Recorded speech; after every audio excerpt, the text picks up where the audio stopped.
A service of KIBMradio.com, the Internet's home for an all old-time radio.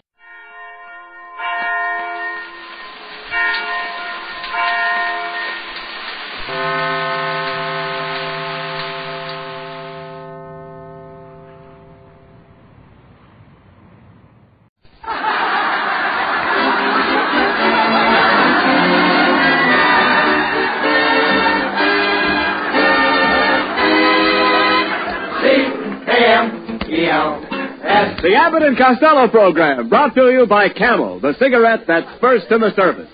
Camel stay fresh because they're packed to go around the world.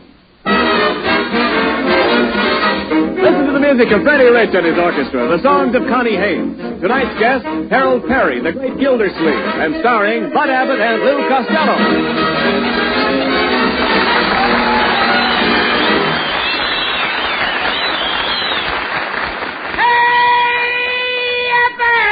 Now what's wrong? Oh!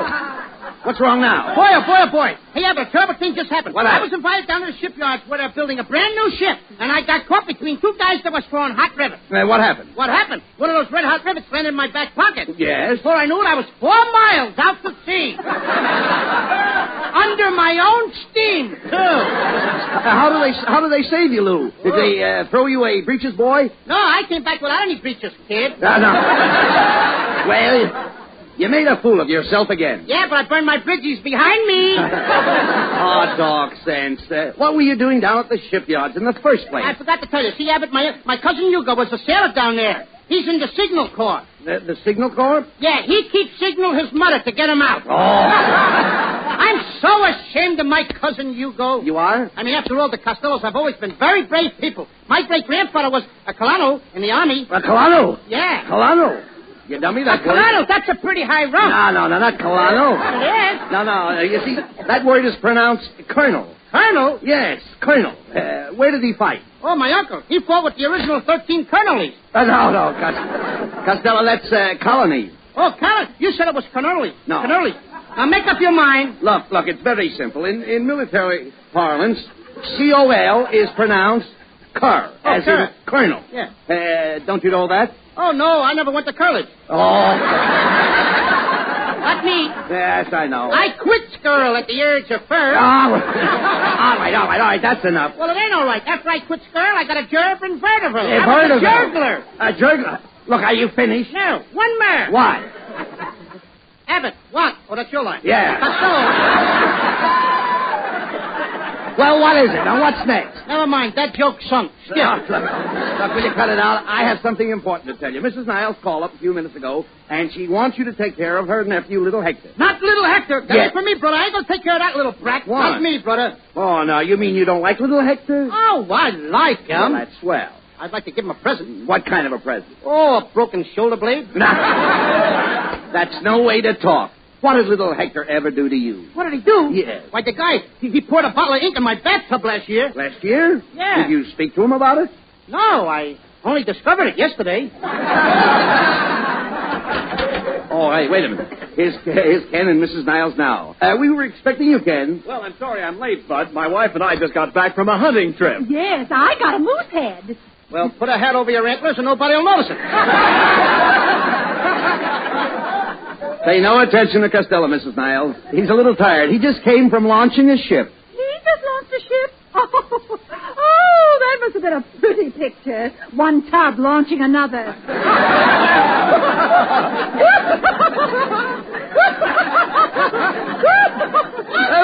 That was wonderful there. That was wonderful. What a clever remark. No wonder I go for you. Oh, and Kenneth, I go for you. I go for you. I go for you. Ladies and gentlemen, you have just heard from Mr. and Mrs. Gopher.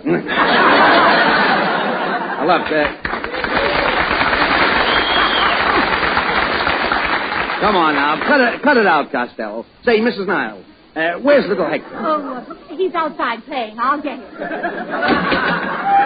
Oh, Hector, darling. Come in here, dear.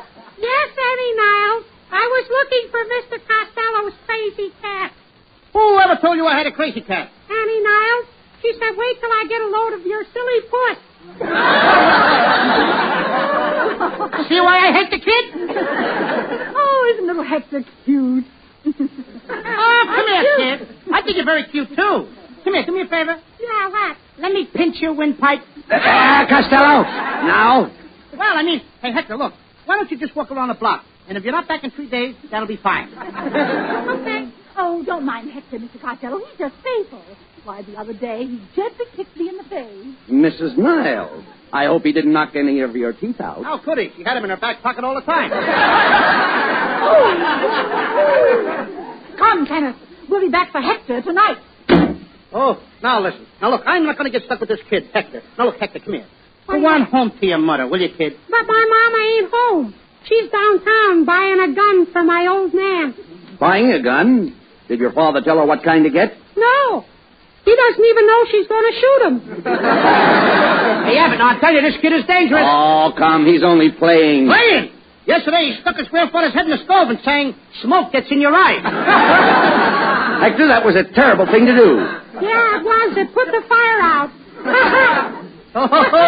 Little Hector, listen, I know a very good game. I'll tell you what I'd like to have you do. I'll turn on the electric fan, and you stick your hand in it. No, That ain't going to hurt much. No, I want to play cowboys and Indians.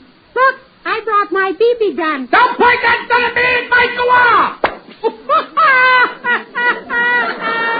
I even told this kid not to point it at me. All right, take it easy. Hey, Abbott. What? He shot me right in the eye. Are those BBs in your face? Well, it ain't caviar. Here, kid, give me that thing. I'm going to shoot the rest of these BBs right out the window. Oh!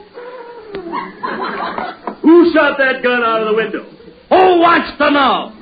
I do. Throckmorton P. Gildersleeve.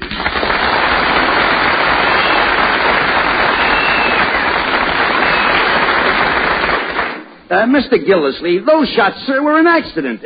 Where did he get you? Between my bay window and the back porch. And furthermore, one of those BBs lodged in my head. Lodged in your head? I don't believe it. Shake your head once. All right, I will. He's right, Abbott. Can you imagine a little BB all alone in that big head? You got a lot of nerve to talk about my head. The last time I saw a head like yours, it was in a bottle.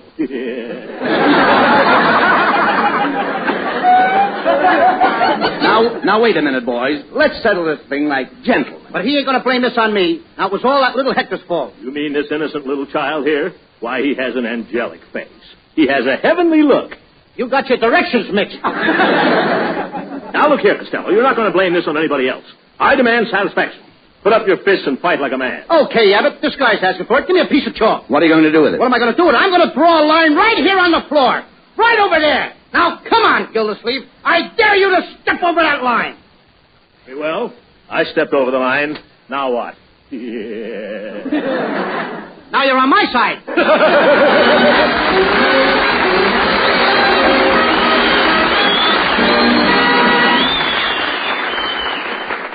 Blacked out and loaded with munitions, the commando transport plane rises up over the hump, north and east over the mountains to China. They've got what it takes, the men who fly the air freighters, and so has their cigarette, Camels. First with men in all the services, according to actual sales records. Yes, Camel cigarettes are going to our men in China, too. And when they arrive, they're fresh, cool smoking, and slow burning, because Camels are packed to go around the world. Freshness is one of the reasons why more people want Camel cigarettes now, both at home and overseas. Freshness and more flavor, too. More flavor, the result of Camel's matchless blend of costlier tobaccos. So remember, if your store is sold out today, try tomorrow. Camel cigarettes are worth asking for again. C-A-M-E-L-S. Camel cigarettes. Camel's tobacco standard is the same for soldier, for civilian, anywhere in the world.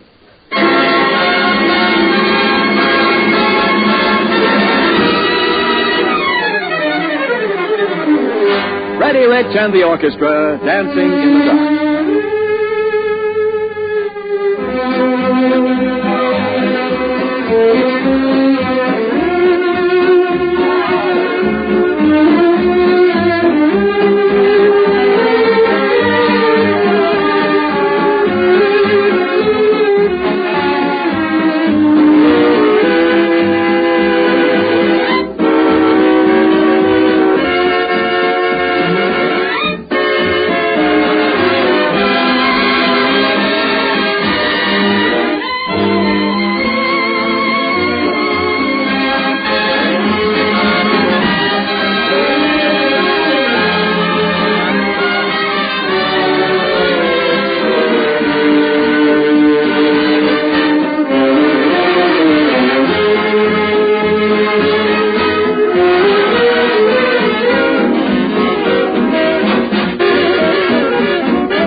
Who put that cat in the piano? I did. My teacher told me to practice kitten on the keys. Now, Abbott, I told you to keep that kid quiet. I can't sleep. The noise makes me restless. Oh, that's just your imagination. No, it ain't, Abbott. I was so restless that I tossed until my nose got caught in my ear. You got your nose caught in your ear? Why, that's terrible. Sure, I sneezed and almost blew my brains out. Oh, now who is that? Come in. Good afternoon, Mr. Abbott and Mr. Costello. There's Lippo Hector here. I'm Pommy Pumpkins. I live 2 blocks down the street. You live 2 blocks down the street? What kind of talk is this? Mr. Costello, that's the way Tommy talks. He can't say the letter T. He makes it sound like a poof. Do that again. It's very coolie. Look, what did you want with little Hector, Tommy? I came over here to practice my music with Lippo Hector. See, I brought my trumpet. Trumpet? You mean trumpet? That's it, the trumpet. Abbott, this guy sounds like a nitwit. But Tommy is a very good trumpet player. You said it. Mr. Costello, you're talking to the most terrific trumpet player that ever pooted a pirate trumpet from Timbuktu to Tennessee. Want to hear me play a poon on my trumpet? No. Well, how about the clarinet? I play the clarinet, the trombone, and the poobah. Oh, no, you don't play the poobah. A poobah's what you keep your toothpaste in to brush your teeth. No. Now the guy's got me talking like that. Costello, please, don't make fun of Tommy. He comes from a very high-class family. He was born with a silver spoon in his mouth. Then why don't he take it out when he talks? Oh, come on, Lippo Hector. Let's play a Lippo poon. Mr. Costello, you want to hear Cole Porpoise Knife and Day? Knife and Day? Why don't you play Pip-Po Pruda Pulis? Oh, that's great. Follow me, Lippo Hector. In tempo. 1, 2, 3. That's enough, brother. I said that's enough, brother. Will you guys shut up? Cut it out! Break it up! All right. Look, Hector, why don't you and your friend Tommy go out in the yard and play? Yeah, here, you can have my football, the one I used when I used to play with Marquette. You played with the University of Marquette in Wisconsin? No, with the Fish Marquette in Glendale. Oh. Hey, Abbott, look. Come on, kids. Now, get the kids out, will you, Abbott? Look, go on out in the backyard and I'll show you how I used to kick the ball. Now, look. I'm going to show you the kick that won the great big game. Here. Hector, you hold the ball. I'll kick it. Abbott, you catch it. There, but suppose you kick little Hector's head. Well, you'll have to catch that, too. Oh. Okay, kids, get ready. Here we go.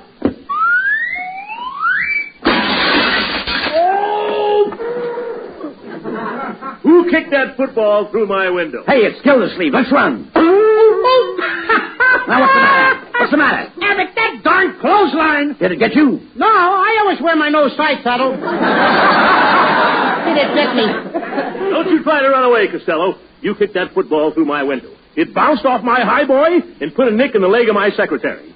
Your secretary? Yeah. An old Duncan Fife. Where does she get that stuff? My secretary's been in my family for 200 years. Faithful, isn't she? Oh, keep quiet, Costello. Well, look, Gildersleeve, the whole thing was an accident. Costello was just showing us what a great football player he was in school. In school? Mm-hmm. Costello, who'd you ever play for? Subnormal? Did you ever have that laugh dry clean? Don't try and evade the issue, Costello. You're talking to the greatest football player who ever went to Princeton. All right, prove it. Where are your football pants? Well, that shows how stupid you are, Costello. Footballs don't wear pants. Say, Gildersleeve, did you ever play in the Princeton-Yale game? Oh, I'll never forget that game, Abbott. I can still picture myself sweeping down the field. I swept over the 50-yard line, over the 40, the 30. I swept past the 20-yard line. As I was sweeping toward the goal line, it happened. Were you tackled? No, he broke his broom.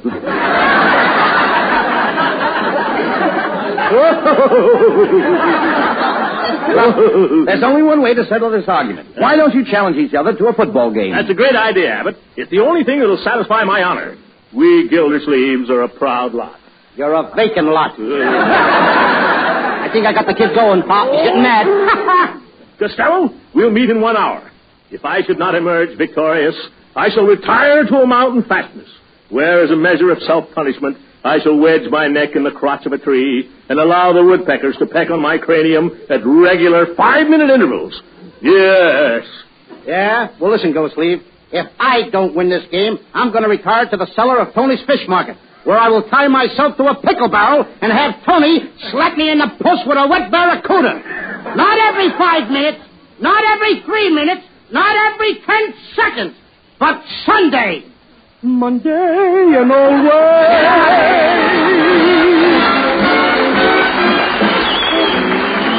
By special request, Connie Haynes repeats one of the top tunes of the season, Shoo Shoo Baby.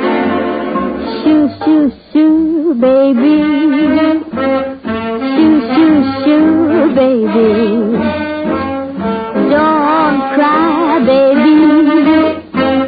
Your papa's off to 7 seas. Don't cry, baby. Don't sigh, baby. Bye, bye, bye, baby. When I come back to live the life of me. Kind of tough now. You say goodbye this way. Papa's gotta be rough now. So he can be sweet to you another day. Shoo, shoo, shoo, baby. Shoo, shoo, shoo, baby. Don't cry, baby. Your papa's off to the 7 seas. Don't cry, don't sigh. Baby's here a-waiting for her papa. Don't cry, don't sigh. It seems nothing will ever stop her. Shoo, shoo, shoo, shoo, my baby. Shoo, shoo, shoo, shoo, my baby. Shoo, shoo, shoo, shoo, my baby. Your papa's off to the 7 seas.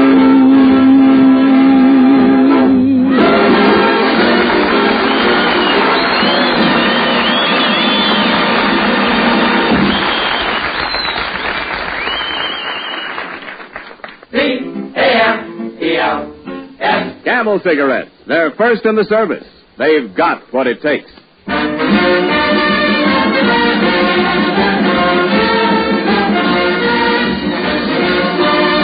Good afternoon, ladies and gentlemen. This is Ken Niles, your sportscaster, speaking to you direct from Google's parking lot overlooking the city dump. There is a strong wind sweeping across the field at this moment, and most of the crowd is leaving. We are about to give you a word picture of this great football classic between the Gildersleeve Nanny Goats and the Costello Morons. No, pardon me, that's Maroons. And now, for a last-minute interview, we take you to Lou Costello's dressing room. Take it away, Flash Farrell. Thank you, Ken Niles. Phew. This is Flash Farrell, speaking from the Morons' dressing room. That's me, folks. Mr. Costello, I understand that this game is the result of a personal challenge. Is it true that you don't know the meaning of the word trepidation? That's right. And is it true that you don't know the meaning of the word cowardice? That's right. You're pretty brave. No, I'm pretty ignorant. Take it away, Ken Niles. Thank you, Flash Farrell. And now for a word from the opposing captain. We switch you to Gildersleeve's dressing room and Red Harbor. Thank you, Ken Niles. Here we are in the Nanny Goat's dressing room. Gildersleeve looks in great shape. Say, Mr. Gildersleeve, I see you're wearing your old school sweater. Oh, yes, Princeton University. Yes, sir, I was the biggest PU man on the campus. Phew. Thank you, Gildersleeve. And now, back to Ken Niles. Okay, Red Harbor. Both teams are coming on the field now, and we switch to Bud Abbott. Right, Ken Niles. Now let's listen to Gildersleeve's Nanny Goats sing their alma mater. Mammy, Mammy, the nanny goats you'll find will always come from behind for Alabama. Phew. Phew. And now on the other side of the field, we pick up Lou Costello's band and glee club. Football, protocol, protocol, football, protocol, with me. Team, team, team. Just a minute. Costello.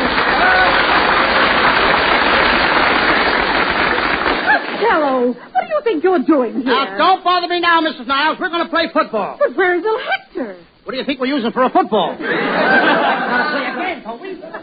Costello, the game's about to start. Where's your football helmet? I don't need a helmet. But how are you going to protect your head? I'm wearing my hair piled up this season.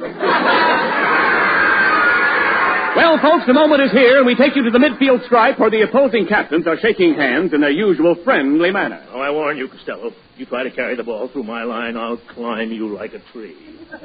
And a monkey like you can do it.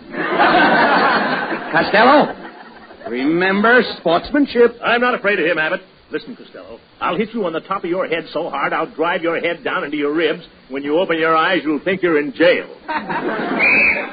Jiggers, the cop! No, come here. That's the referee. Cop, no more patrol wagons. No, that's the referee. Last time I had to stand up. No, that's the referee. All right, boys, let's start the game. All right.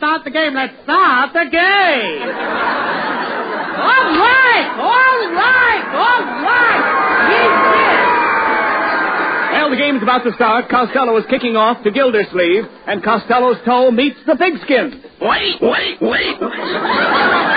that was a great kick, Costello. Gildersleeve's got the ball. Go ahead and tackle him. Okay, I got him. Costello, are you double-jointed? No, why? And I think I broke your leg.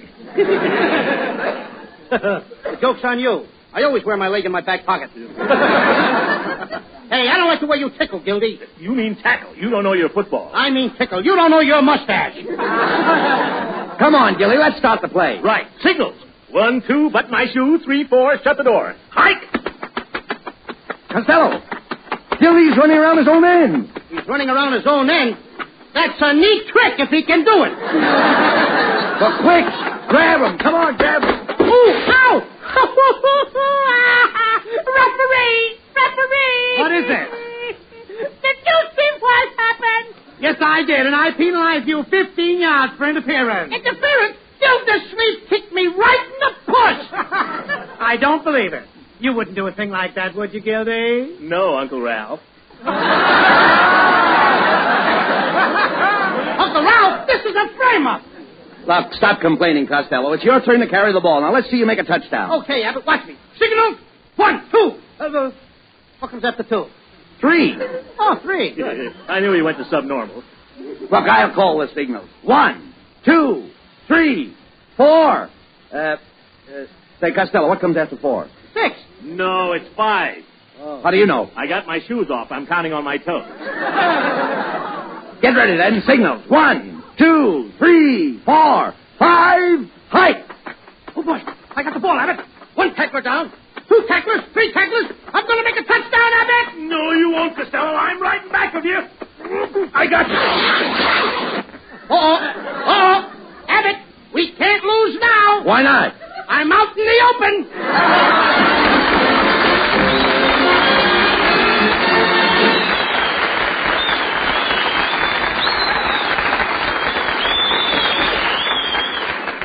Abbott and Costello will be back in just a moment.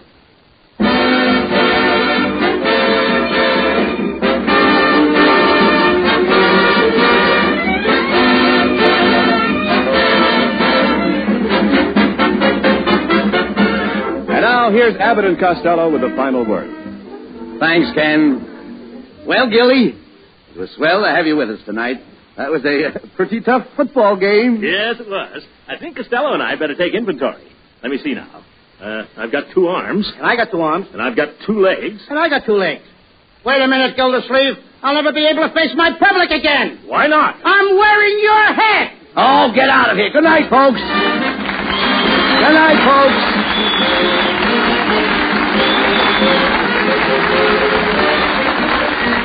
Good night, neighbors. Be sure to tune in next week for another great Abbott and Costello show with our special guest, Miss Janet Blair. Harold Perry, the great Gildersleeve, appeared tonight through the courtesy of the Kraft Cheese Company. And remember, Camel cigarettes are packed to go around the world. Camels stay fresh, cool smoking, and slow burning because they're packed to go around the world. This is Ken Niles wishing you a very pleasant good night from Hollywood.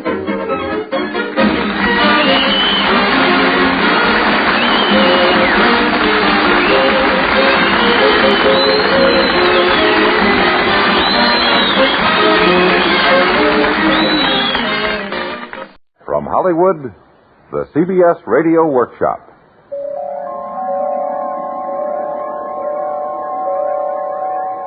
This is Samuel Clemens speaking. Word comes to our colony of late residents of the United States that the art form known as the motion picture makes a pretty good thing of bringing the great American West to the attention of current inhabitants who are fortunate enough to live somewhere else. As I understand it, the movie makers have found three basic ingredients necessary to their presentation of life in the West. Ingredient 1, scenery.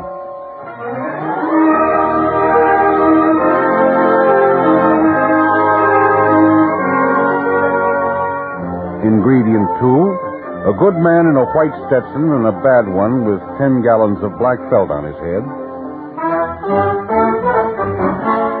Ingredient 3, a rousing chase over ingredient 1 and involving ingredient 2.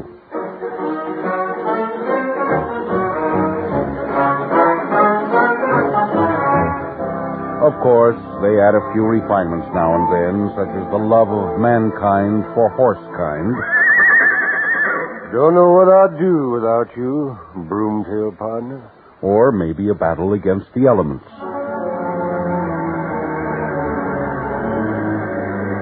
Gotta keep moving. Ain't no little thing like a blizzard, a prairie fire, and a flood gonna stop me. And sometimes even a female. Come back when you can, Ranger, and thanks.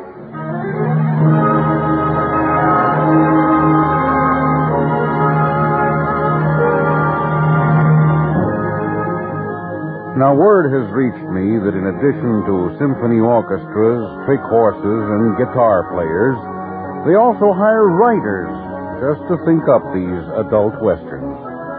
This seems a little silly to me, since I wrote a book some 90 years ago which contains all the literary appurtenances necessary to make a western as adult as it should be. These writing fellows can find it in any library. Its title is Roughing It, and its author is yours truly, Samuel Clemens. CBS Radio presents the CBS Radio Workshop, dedicated to man's imagination, the theater of the mind. Tonight by tape, the Workshop offers to writers of Western films a do-it-yourself kit through the courtesy of one of America's greatest humorists, Samuel Clemens.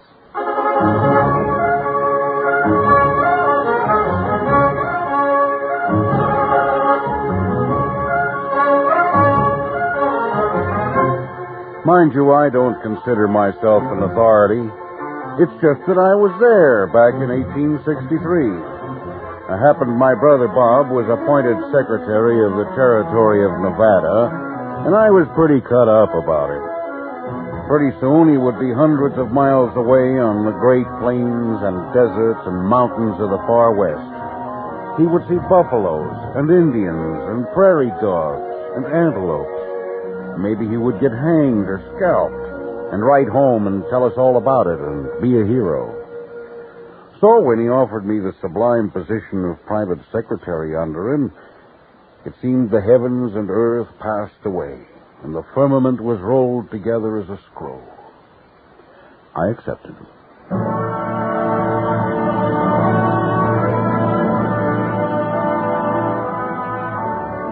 We left the States at St. Joseph, Missouri, and headed west across the plains by fast stagecoach. How's it going there, gents? Yep. Maybe a bit crowded. If that pile of mail sacks topples loose, we'll be crowded right through the back of the coach. Yep. We got 2,700 pounds of mail aboard. From Salt Lake, Carson, and Frisco. Having the heft of it is for the Indians. Mail for the Indians? Oh, there's powerful troublesome stuff. They get plenty of trucks to read. It was a superb summer morning, and all the landscape was brilliant with sunshine. So I didn't give much thought to Indians, literate or illiterate. We felt there was only one complete and satisfying happiness in the world, and we had found it. We felt a lot different 12 hours later as we slashed through a prairie rainstorm. Whoa there! Whoa! Yes, Bob? What happened? Well, how should I? Hey, George, and thoroughbrace is broke! Just what I was going to say. Thoroughbrace? Is that part of a horse? Well, doubtless a vital part, a leg maybe. Well, how could a horse break a leg on a road this smooth? He may have been reaching around to bite the driver. Have to turn out a spell, gents. Thoroughbrace is broke. In all this rain? A little drizzle is all. Won't melt you. Here, I'll hold the lantern so you can see the trouble. Yeah. Is the animal in pain? Now, see that doggone strap connected to the other belt and spring contraption right there under the rear of the coach? Oh.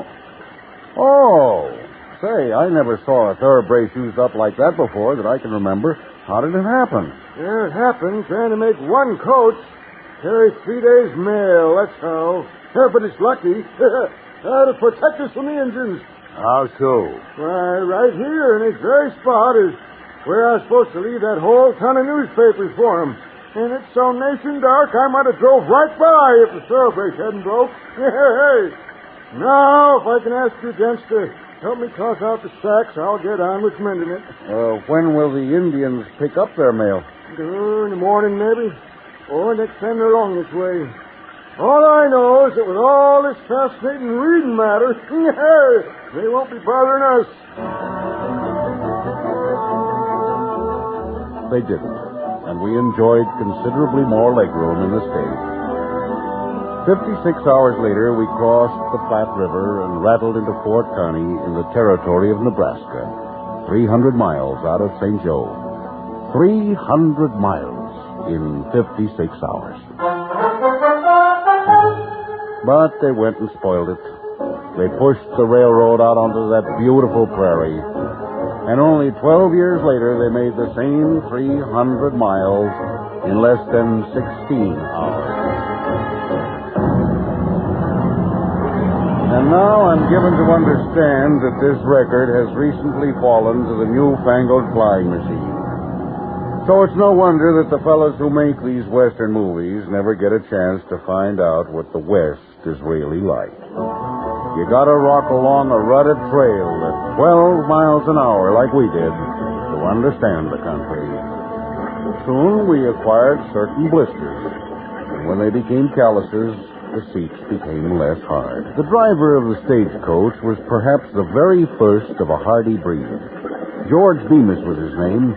Only nowadays you meet him as Gabby or Chill or Fuzzy or maybe the old-timer. But if any of those Johnny-come-latelys think they can hold a candle to George Bemis, they'd better start burning it at both ends. Yes, Claus late getting back from the buffalo hunt. Well, here's that stupid horse's fault.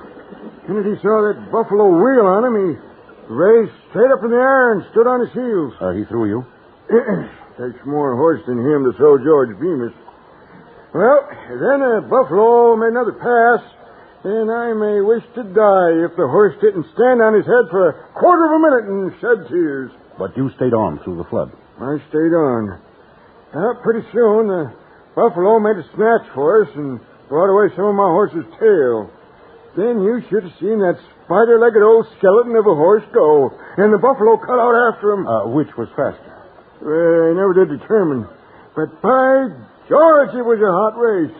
I in the saddle were back on the horse's rump, and I had the bridle in my teeth while holding onto the pommel with both hands. First we got the dogs behind. Then we passed the jackrabbit. Then we overtook a coyote. And we was gaining on an antelope when the saddle girth let go, and I landed about 30 yards off to the left at the foot of the only tree in 9 counties adjacent. The buffalo come over to see if I was hurt. And 1 second after that, I was astraddle of the main limb. It was a little over 40 feet to the ground from where I sat. But you were safe. That's what a tenderfoot like you might assume, Mr. Clemens.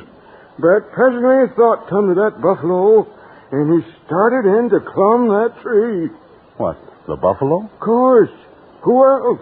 But a buffalo can't climb a tree. He can't he? Yeah, since you know so much about it, did you ever see one try? No. Well, then, the buffalo started to climb that tree. So I cautiously unwound the lariat from the pommel of my saddle. Your saddle? Did you take your saddle up the tree with you? Of course I didn't. It landed there when the horse kicked it, and it was falling off him when the girth let go. Oh, I see. Certainly. So I unwound the lariat and fastened one end of it to the limb. Higher and higher clumb that buffalo. He hitched his foot over the stump of a limb and looked at me as if to say, "You are my meat friend." But buffaloes don't eat meat. Don't they, though? He was within 10 feet of me, his eyes hot, his tongue hanging out. And by this time, I had one end of the lariat tied to the limb and the coil all ready.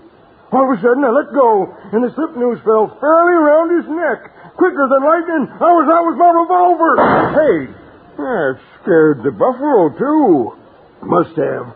For when the smoke cleared away, he'd let loose his hold of the tree trunk, and there he was, dangling in the air 20 feet from the ground. So I shinnied down and headed for home. Well, that's quite a story, Mr. Bemis. It's a little hard to swallow, but still quite a story. You wouldn't care to doubt it, would you, young man? No, but, Did I bring back my lariat? No. Did I bring back my horse? No. Or my saddle? No. Well, then. There's something to be said for a liar on a long journey, though. A really good one makes the time pass more quickly. But 20 days is still 20 days. And that's how long it took us to reach Carson City, the capital of Nevada Territory.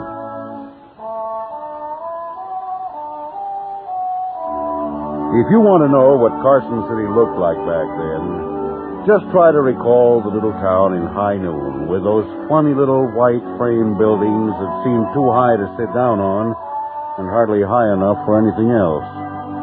Carson was like that, and the same sort of things went on there as Gary Cooper and the Princess and all the other fine people acted out.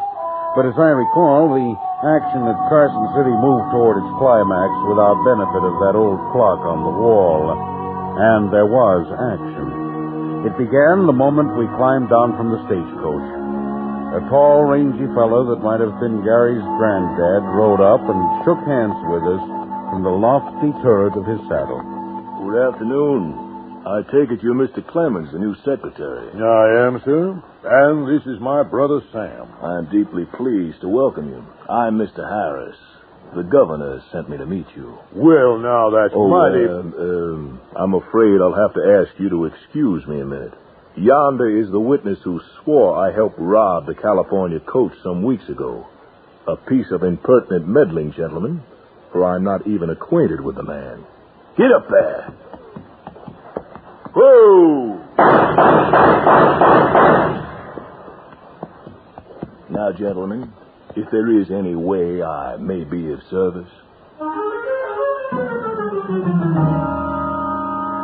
I never saw Mr. Harris shoot down a man after that without recalling my first day in Carson City.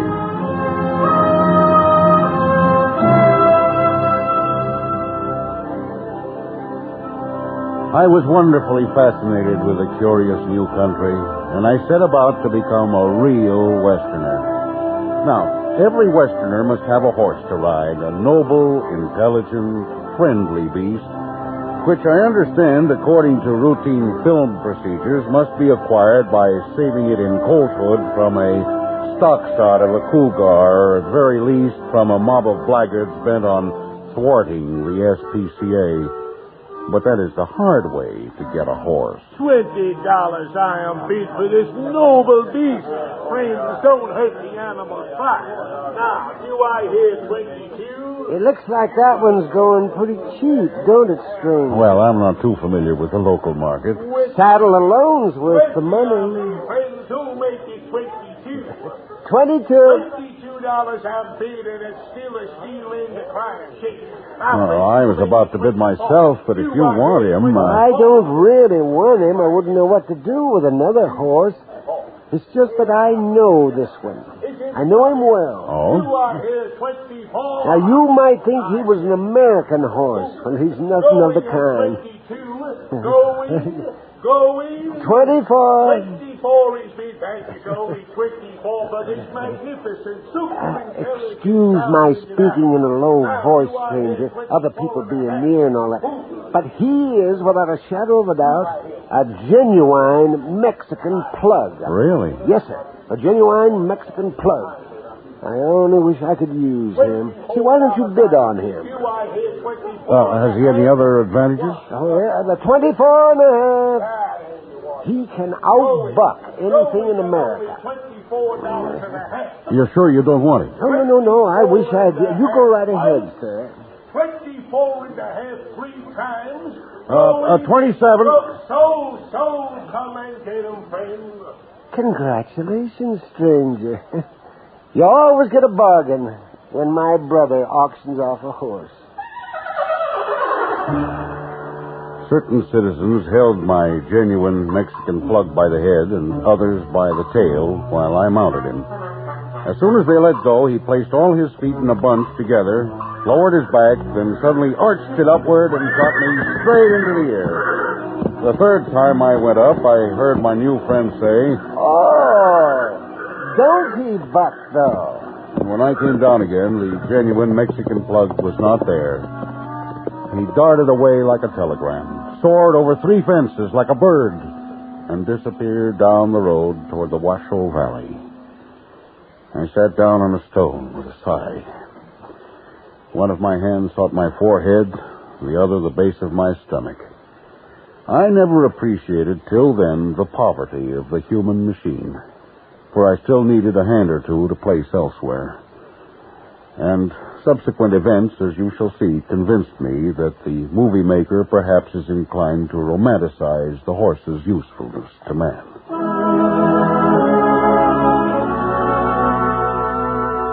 Now, this was the time of the Great Silver Fever.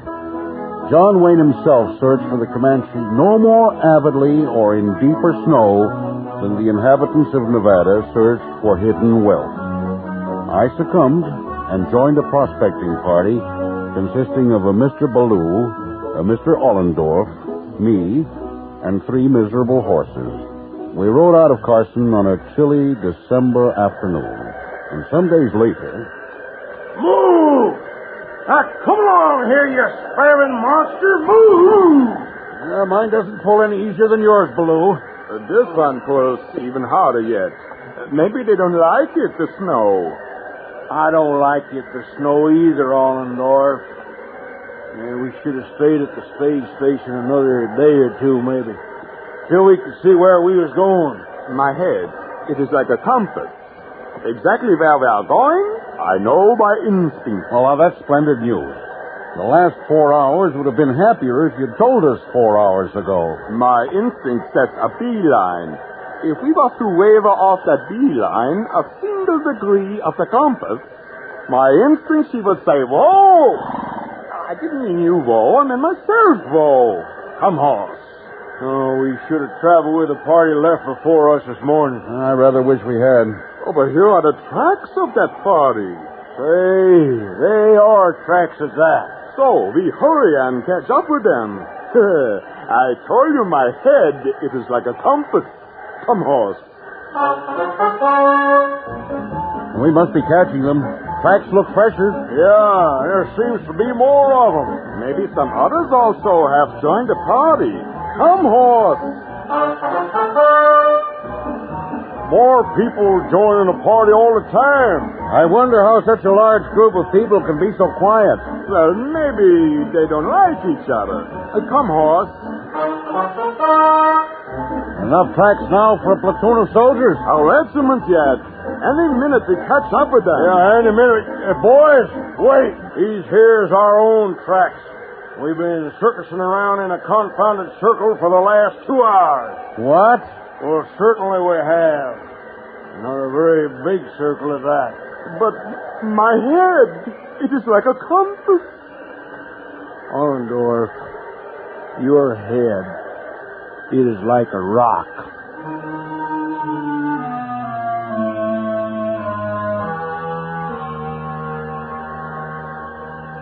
Here, horsey, horsey, horsey. Oh, Clemens, if you hadn't used up all them matches... Well, if you hadn't got the full notion that frozen sagebrush would burn... Well, if you hadn't dropped the bridles and lost the horses when all north trying to light the fire by shooting his pistol into it... Yeah, horsey, horsey, horsey. Well, if horses would stay by their master's side through thick and thin like those lying books say they do... If you hadn't overslept this morning so we could have joined that other party... if Ollendorf hadn't led us around and around in circles, Boys! Let us die without hard feelings toward each other.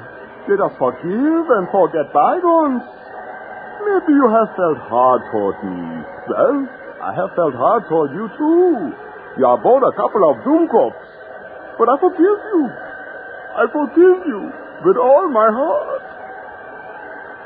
You know something, Ollendorf?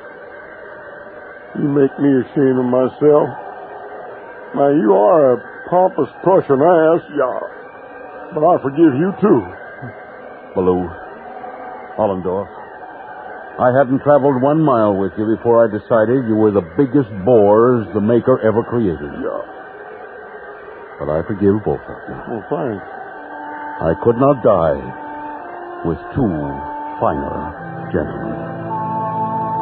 Well, let's shake hands and then lie down in the snow.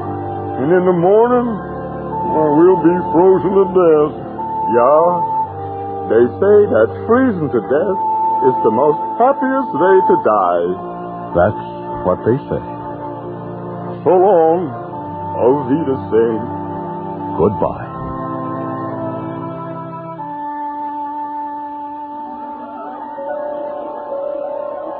A delicious dreaminess wove its web about my yielding senses. The snowflakes wove a winding sheet about my conquered body. Oblivion came. We woke in the gray dawn, and not 15 feet away under the shed of the stage station stood our noble horses. It's no fault of theirs that I ever got back to Carson City and continued my research on the mores and peoples of the West. It was a grueling job, and when I became so physically exhausted that I felt the need of a bit of spiritus frumenti to rub on my corns, I would repair to an establishment noted for its medicinal hospitality. Now, I have no quarrel with the Hollywood notion that ruffians are found in saloons. I have no quarrel with calling these ignoble creatures by the names of states, such as Montana, Texas, or Black Bart. But I do quarrel with their idea of the raw passions that ignite a barroom quarrel. And I give them Arkansas. Come on now, landlord. You can get that bottle on the bar faster than that, can't you? No offense, Mr. Arkansas. There's other guests in the place, too, you know. I got eyes. There you are. Your second bottle today, Mr. Arkansas. Put this one on my bill, too. Well, now, I was reading about the Pennsylvania election. I reckon it... Oh, what do you know about Pennsylvania? Answer me that, Johnson. What do you know about Pennsylvania? Well, I was only going to say that... What was you going to say? That's what I want to know. Yeah, repeat what you were saying about Pennsylvania, if you dare. Well, I was only going to say that Pennsylvania was going to have election next week.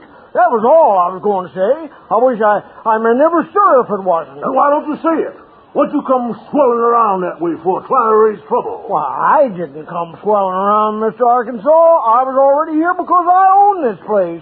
And I just... Oh, so I'm a liar, am I? Now, please. Now, please. I never meant such a thing as that. I got ears. Any man calls me a liar. Oh, now, come on now, Mr. Arkansas. Let's take a drink together. Let's shake hands and take a drink. Well... now that you put it that way. Well, come on up, everybody. It's my treat. Bill, Tom, Bob. Baloo, come on up. Yeah, just leave the bottle. I want you all to take a drink with me in Arkansas. Old Arkansas, I call him. Give me your hand again, old Arkansas. Give me that old flipper again. As long as you say so, and as long as you're buying. Why, sure. Hey, drink up there, Baloo. Oh, say. By the way, how's your father? And not so good. You know, my father was upwards of 80-year-old when he passed away, and if he hadn't... Landlord, will you please make that remark over again, if you please? Why, I was just saying to Barrow that my father was upwards of 80-year-old when he died. Was that all you said? Yeah, that was all. You didn't say nothing about that? No, nothing. Look, what's the idea of raking up old personalities and blowing about your father? Ain't this crowd agreeable to you? Well, of course this crowd... If this crowd ain't agreeable to you, perhaps we'd better leave. Is that your idea? Why, bless your soul, Arkansas, I wasn't thinking of such a thing. I only said that my father... Landlord, don't crowd a man. Don't do it. Don't rake up old bygones and throw them in the teeth of pastoral people that wants to be peaceful if they could get a chance. What's the matter with you today, anyway? Well, Arkansas, I really didn't mean no harm. But with so many customers, a man's got to give each one a little... Well, that's what's ranking your heart, is it? Too many customers. You want us to leave, is that it? Now, please be reasonable, Arkansas. You know I ain't a man... Come out from behind that bar. Now, please, Arkansas, please don't shoot. If there's got to be blood... So it's blood you want, you raving desperado. You made up your mind to murder somebody today, and it's me you got in mind, eh? No, well, you can't do that. I get one chance first. You thieving, black-hearted, white-livered son of a sea cook. Draw your weapon.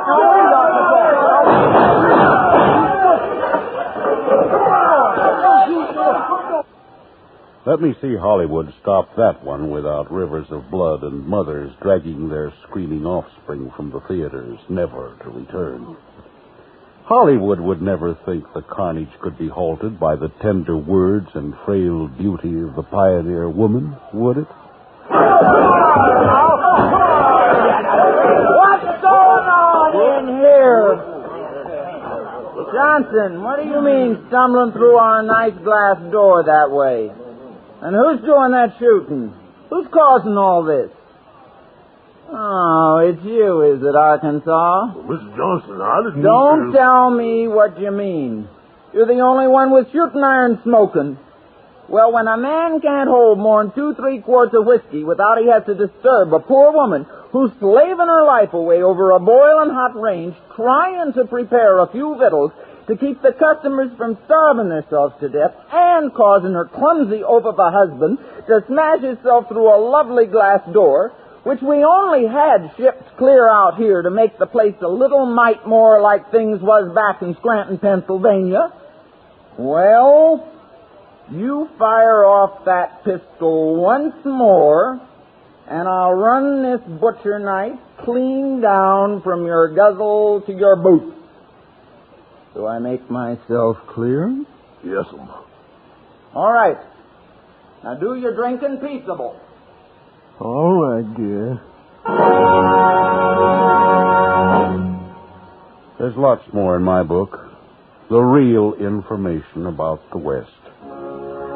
Information appears to stew out of me naturally, like precious otter of roses out of the otter. So, as I previously remarked, any writing fellas contemplating an adult Western can find the book in the public library. Its title is Roughing It, and its author is yours truly, Samuel Clemens.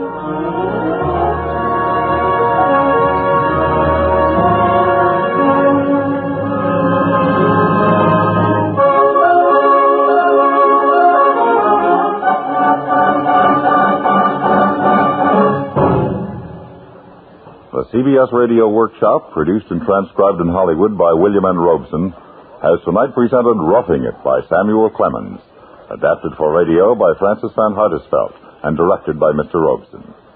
Louis Van Ruten was heard as Sam Clemens. Included in the cast were D.J. Thompson, Eddie Marr, Dawes Butler, Peter Leeds, Howard McNear, Jack Crucian, Hal Perry, and Junius Matthews. The original score was composed and conducted by Amerigo Marino.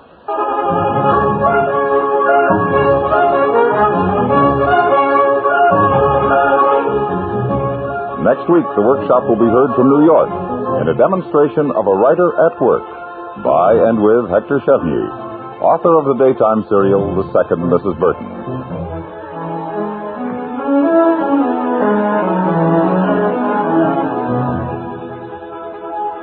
Looking for a shortcut to satisfaction, there's nothing quite as satisfactory as knowing you've accomplished a good deed. And when you do that good deed through your United Community Fund, you really are taking that shortcut. When you're thinking about lending your support to the United Fund in your town, CBS Radio hopes you'll remember that the United Fund is a way to help many worthwhile efforts with just one gesture on your part.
USA, the greatest entertainers in America, is requested by you, the men and women in the United States Armed Forces throughout the world.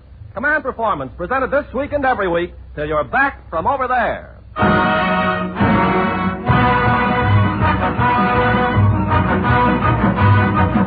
Hi, gang. Here's another 30 minutes of razzle-dazzle in answer to the request you sent in to Command Performance, Armed Forces Radio, Los Angeles, USA. And the chief dazzler on this particular razzle is a combination singing star, pin-up girl, and all-around favorite of GIs everywhere. Here she is, Frances Langford.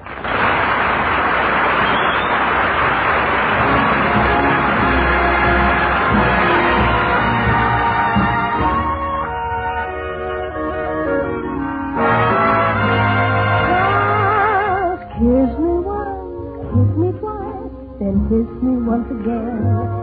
It's been a long, long time. Haven't felt like this, my dear, and can't remember when. It's been a long, long time. You'll never know how many dreams I dreamed about you, or just how empty they all seem without you. Kiss me twice, and kiss me once again. It's been a long, long time.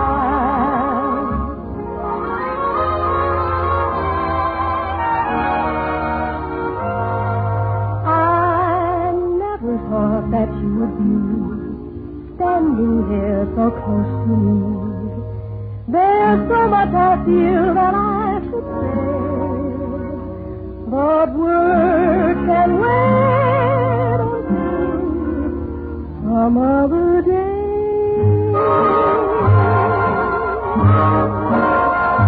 Just kiss me once, kiss me twice, and kiss me once again. It's been a long, long time. Haven't felt like this, my dear, and can't remember when. It's been a long, long time. You'll never know how many dreams I dreamed about you, or just how empty they all seem without you. So kiss me once, kiss me twice, and kiss me once again. It's been a long, long time. It's been a long,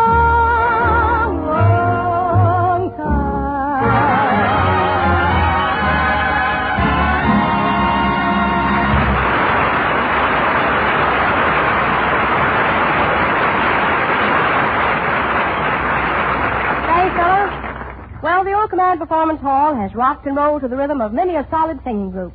But coming up now is a combination who will bounce you right out of this world. So adjust safety belts and latch on to Fine and Dandy as done by the Peters sisters.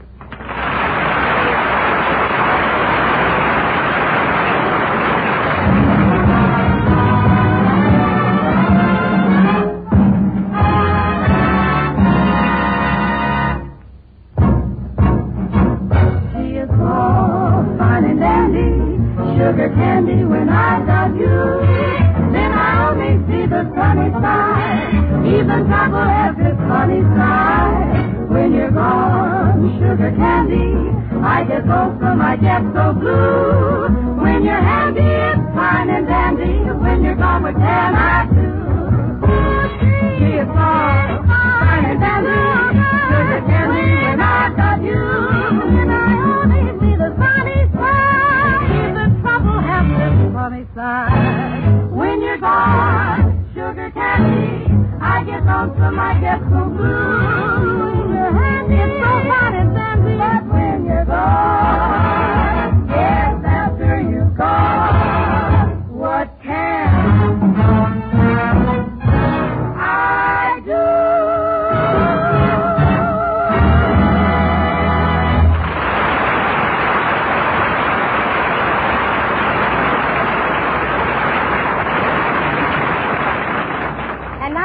Performance for a man who recently has been listening to a lot of command performances overseas.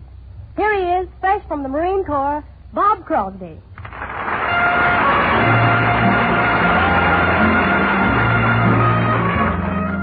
Thank you, Francis. Bob Crosby. Let me see now. Crosby. Yeah? Crosby.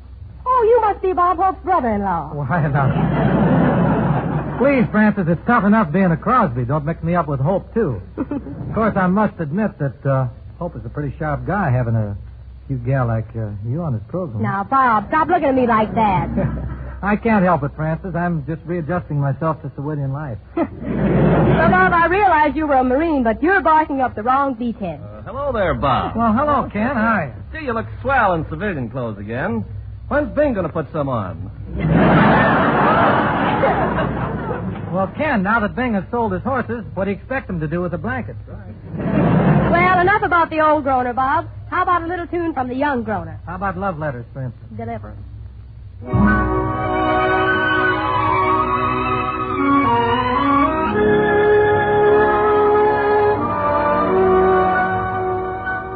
The sky may be starless, the night may be moonless, but deep in my heart there's a glow. For deep in my heart I know that you love me. You love me because you told me so. Love letters straight from your heart keep us so near while apart. I'm not alone in the night when I can have all the love you write. I memorize every line. I kiss the name that you sign. And darling, then I read again right from the start. Love letters straight from your heart.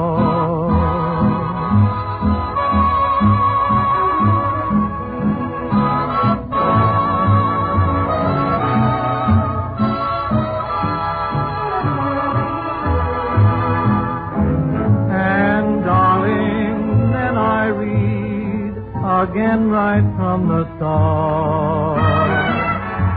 Love letters straight from your heart.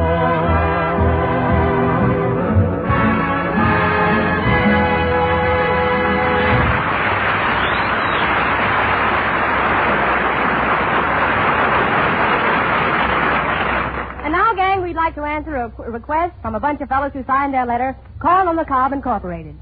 A group of country boys who say they're getting mighty lonesome for the sounds of their farms back home. Well, Command Performance can think of no better way to bring you those welcome noises than in the song made famous by one of England's great comedians. But as this artist is very temperamental and must be introduced by his own personal manager, I will now present the gentleman who will present the next artist, my good friend, Cyril Smith. Thank you, ladies and gentlemen. It's a well-known fact to all and sundry that recently there has been a great deal of controversy in the newspapers concerning the respective merits in the singing field of Bing Crosby and Frank Sinatra. Ladies and gentlemen, you are extremely fortunate this evening that we have a young man in our company whose singing has been favorably compared to that of both Sinatra and Crosby. As a matter of fact, some critics have gone so far as to say that this young man is a better singer than either of them. And I reiterate, once again, ladies and gentlemen, you are very fortunate indeed that I have been asked to sing tonight. I have a request to sing a song from somebody that I hired to request me to sing a song, and nothing is going to stop me. And as a special concession to you, ladies and gentlemen, in the studio audience and the boys overseas, I am going to sing this song in my native tongue, which is heavily coated.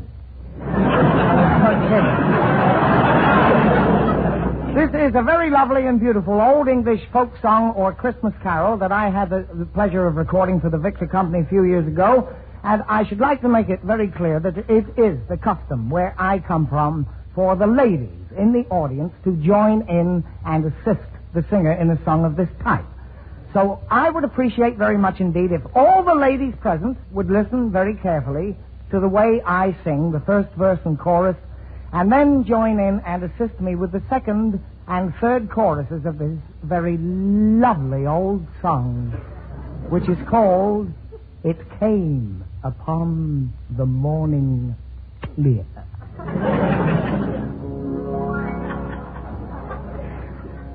Oh, there was an old man, and he had an old sow. Little sow. There was an old man, and he had an old sow.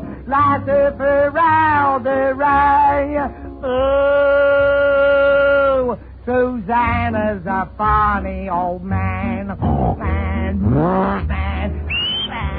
Susanna's a funny old man.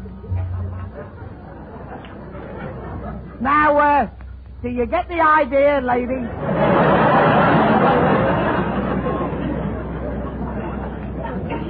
Now, don't get me wrong, girls. This thing is really very simple, you see. It is not so much a question of making the noises as much as getting them in the right order. See, all you girls have to do is...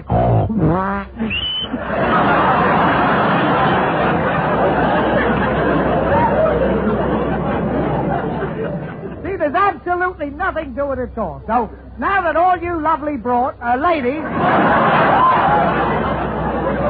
Pardon me, I thought I was at the Burbank Theater for a moment. Now that all you lovely ladies in the audience have grasped the fundamental principles of the thing, I would like you to join with me in the second chorus of this beautiful old song. The ladies, please. Now this old sow had 9 little pigs, 9 little jigs. Now this old sow had 9 little pigs, lasser for round whoa.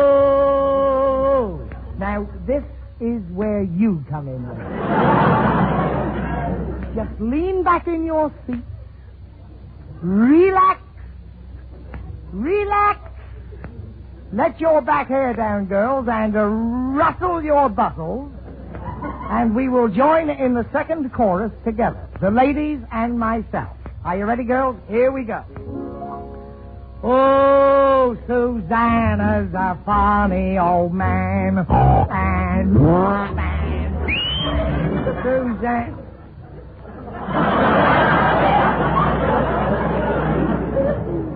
There seems to be a lack of cooperation from the fair sex. Ladies, I am surprised. I am sorry to say that I am not receiving the cooperation and support to which I am accustomed. I ask you girls to join in and help me out with this thing. But it becomes obvious to me that I shall now have to appeal to the members of the superior sex.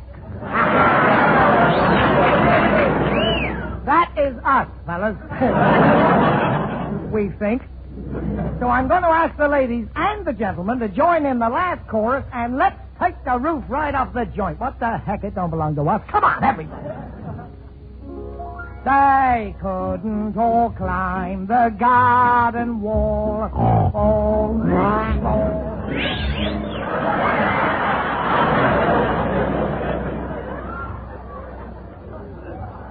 Two lousy little whistles from the I want everybody in the joint to whistle on the last chorus. Oh, Susanna's a funny old man.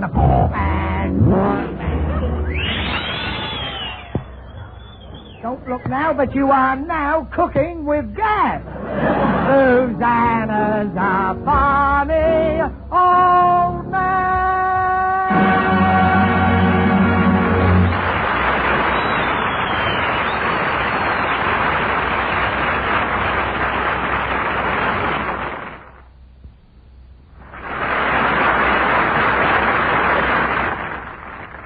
It's just about time now for another series of sharps and flats from those three sharp gals. It's the Peters sisters singing, Gotta Be This or That.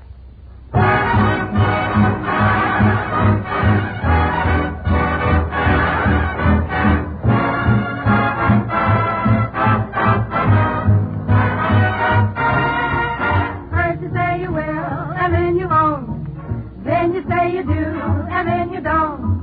Make up your mind, it's gotta be this or that. If it ain't old, it's new. If it ain't me, it's you. If it ain't much, it's you.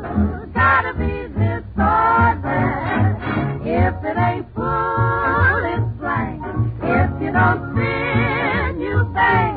Why, if it ain't Spain, well, who is it? It's Spain. Gotta be this or that. Say if it ain't me, who can it be? I know it's not your mother. Can't you see? It's gotta be one way or the other. Tell me why I must know. If you don't like, I'll go. If it ain't yes, it's no. Gotta be this or that.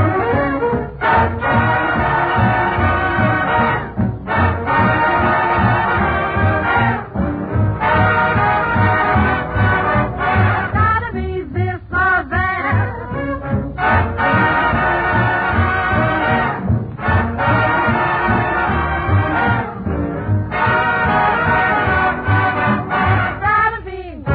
Gotta be. If it ain't me, say who can it be? Well, I know it ain't your brother. Ah, my brother. Oh, can't you see? It's gotta be one way or the other. Help me. If you don't mind, I'll go. If it ain't yes, it's no. Gotta be this or that.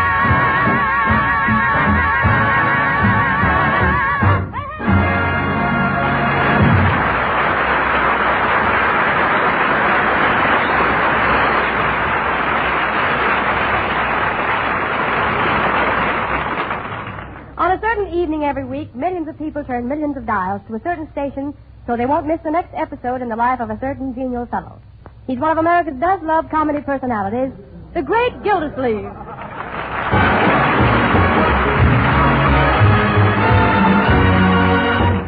And now let's join Gildersleeve and his little family in Summerfield. At the moment, Gildersleeve is trying to read his evening paper, but his nephew, Leroy, well... Hey, Unc, You heard the lady. I'm trying to read the evening paper, Leroy. I just want to ask a question. And wait till I finish this article. It'll only take a second. Well, what is it, my boy? Did you ever have a girl kiss you? Did you? Well, Leroy, I can't tell a lie. Why do you ask? Oh, nothing. Did you ever go to a party? Oh, yes, lots of them. Did you ever go to one where they turned out all the lights? Well... Not that I recall. Not exactly. Anyway, is that what happened at your party the other evening? Yeah. Well? I wound up under the stairs with Ethel Hammerslog. Yeah. Little Leroy, well, I guess he's growing up. That reminds me, Unc, there's a question I've been wanting to ask you. Gee. Oh, brother, I knew the day would come.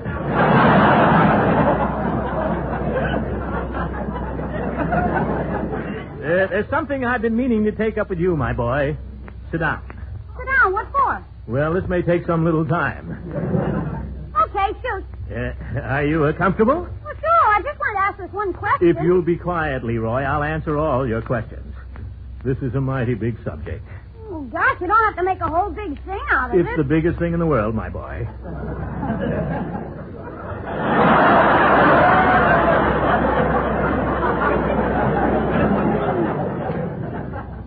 Let's see now. How did you do in school today? All right, what's that got to do with it?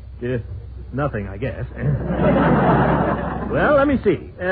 Leroy, you know the story of Noah's Ark. Sure. Well, how did the animals go into the Ark? Up a little runway. They went in 2 by 2. Now, why do you suppose Noah was so careful to have 2 of each? Because that's all there was room for. Leroy, where do you go from here? You don't see many Noah's Arks around anymore, do you, Unc? Why is that? They're saving them for the California rainy season. I said it, and I'm glad, brother.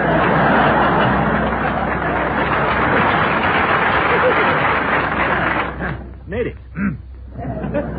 Let's try to stick to the subject, Leroy. Well, I wanted to ask you... Just let me explain this in my own way, my boy.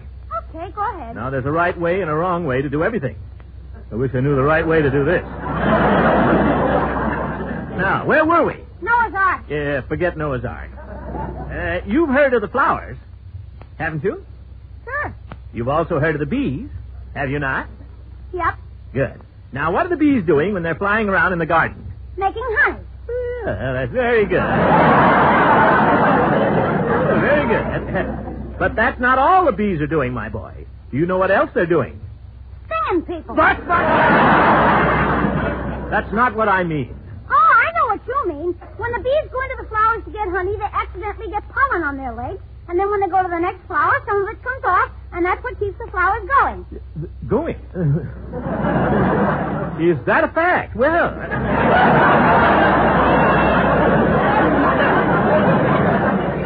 Well, where did you learn that? Gosh, I learned that in the 6th B. Well, that's all very interesting. Now, let's get back to fundamentals. Okay, only if you just listen a minute, Leroy, I wish that you'd learn not to interrupt. Well, there you go again. This is a very difficult subject, my boy. I need your cooperation. Has it ever occurred to you, my boy, to wonder where you come from? Peoria, Illinois. Leroy, I'm not speaking geographically. I'm speaking, indirectly.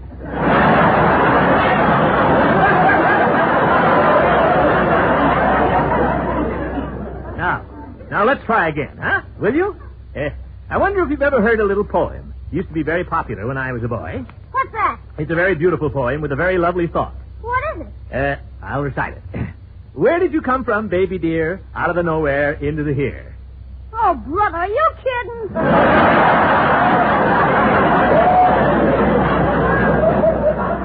Leroy. Oh, I know a poem, Monk. Huh? I woke up in the morning and looked upon the wall. There was a flea and a bedbug having a game of ball. God, Leroy, will you shut up and let me tell you what I'm trying to tell you? Sorry, Unc, go ahead. What I want you to understand is, what I'm trying to explain is, what I mean is, children should be seen and not heard. Go to bed, Leroy. Well, no, can't I ask you this one question? Well, I'd rather you... All I want to know is, can I have a buck to go to the movies? Well, I guess so, Leroy, if you won't ask any more questions. Gee, thanks. Wait a minute. Since when do the movies cost $1? Well, I'm taking somebody. Oh? Taking somebody? Who? Ethel Hammerslog. We're going to the Bijou. Well, go ahead, my boy. Here's 80 cents. But, Unc, with 80 cents, Ethel and I'll have to sit in the balcony. Exactly, Leroy. One night in the Bijou balcony, and you can explain a few things to me.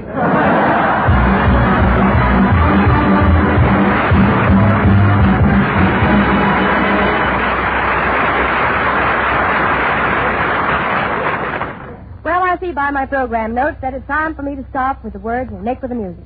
Namely, a tune that a great many of you have asked for. If I Loved You.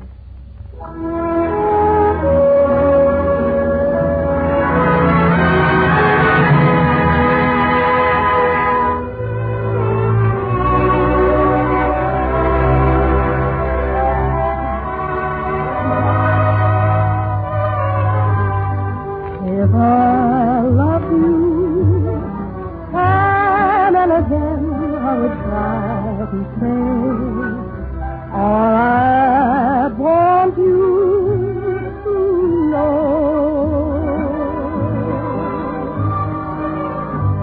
If I loved you, words wouldn't come in an easy way. Round in circles I go, longing to tell you, but afraid and shy. I'd let my golden chances pass me by. You leave me, oh, if you would go in the mist of day, never, never to know. I love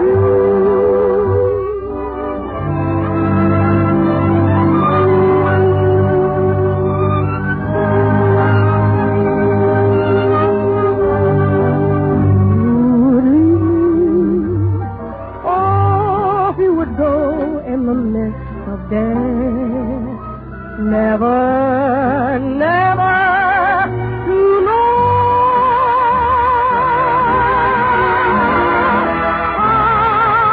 I'd love you if I loved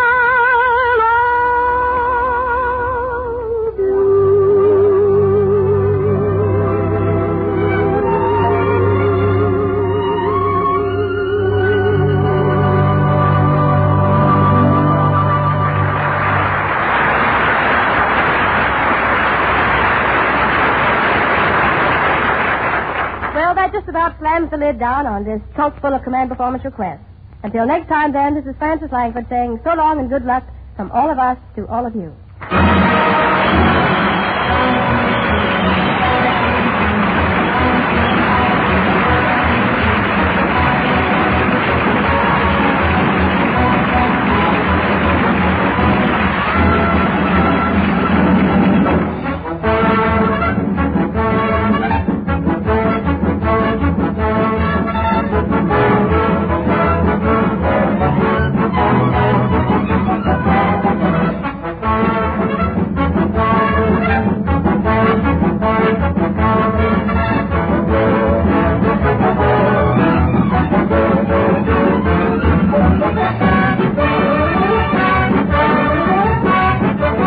This is the Armed Forces Radio Service.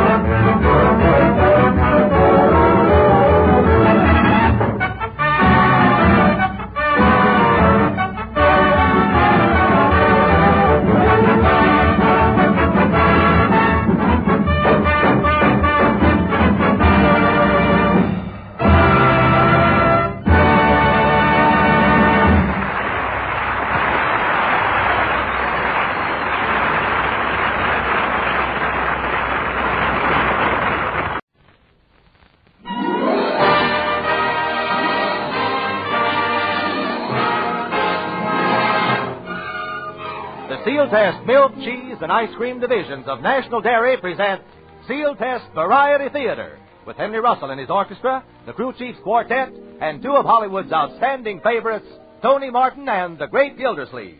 And here's the lovely star of our show, your hostess for the next half hour, Dorothy Lamour.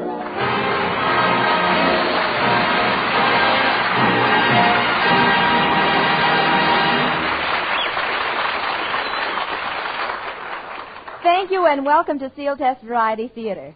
I'm sure that you'll all get as much of a kick out of meeting our two great guest stars as I get out of introducing them to you. Here they are, Hal Perry, better known as the Great Gildersleeve, and Tony Martin.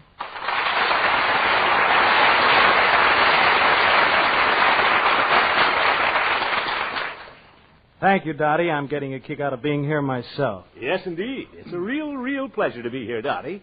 And that certainly is a stunning-looking dress you have on. You think so? Well, to be perfectly honest, it's just a little number I threw together. Well, when you threw it, you certainly put plenty of curves in it.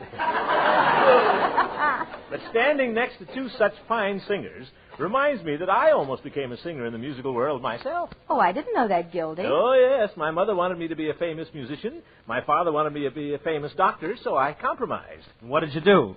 Well, Tony, I stood outside of a drugstore and whistled at the girls.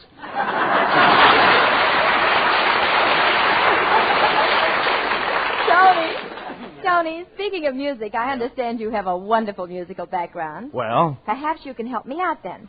I was wondering whether you happen to know the second bar on the 8th page of the 4th movement of the 9th Symphony, Opus 36.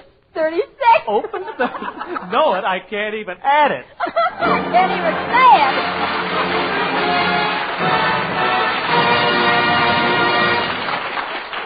Tony Martin and Hal Gildersleeve Perry, you'd better stand by because you're going to be responsible for songs, comedy, and lots of stuff in just a moment. Get the best, get Sealtest. Only 7 days to get ready for Thanksgiving. And here's the perfect dessert for that big feast. Spicy pumpkin pie with lots of thick whipped cream. Sealtest cream, that is. The rich, heavy cream that whips like a dream with just a few turns of the beater. Sealtest whipping cream is extra thick and smooth, with a sweet, country-fresh flavor that makes pie and other desserts taste twice as good. Like all Sealtest products, it's tops in taste, quality, and purity. So for extra goodness, serve that wonderful Sealtest whipping cream. Always get the best, get Sealtest.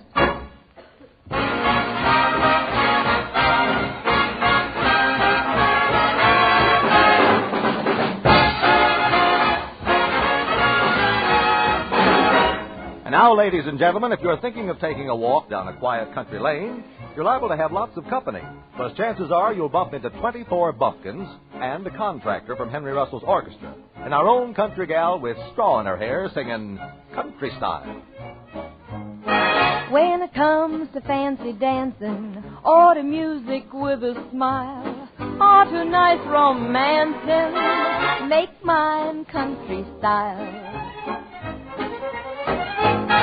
When it comes to arms that hold you, eyes that shine about a mile, like I just now told you, make mine country style. Hear that fiddle? I could listen. All right. Hear that guitar?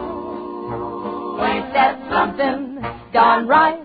Dance and share a loving cup with different partners for a while. But for hitching up with, make mine country style. Yes, sir, country style. I love the music and the way that the country boys play. It's all worthwhile when it's country style. Dance and share a loving cup with different partners for a while. But for hitching up with, make mine country style. Yes, sir, country style. Yes, sir, country style.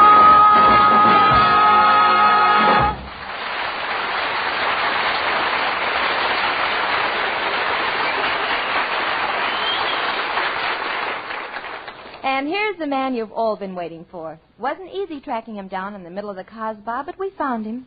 And we're mighty pleased to introduce that great singing star of screen and radio, Tony Martin. Tony, we hope you're going to sing for us, but is there anything you'd like to do first on our variety theater? No, Dottie. I haven't thought of anything in particular. That is, unless... Oh, that's very silly. You wouldn't want to hear the story of my life, would you?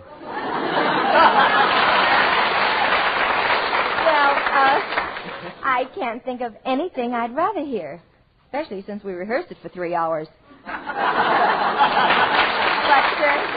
But it is nice to know about the early years of someone who has become as successful as you have. Well, shall we? Certainly. Presenting, ladies and gentlemen, for the first time over this or any other air, the cavalcade of Tony Martin.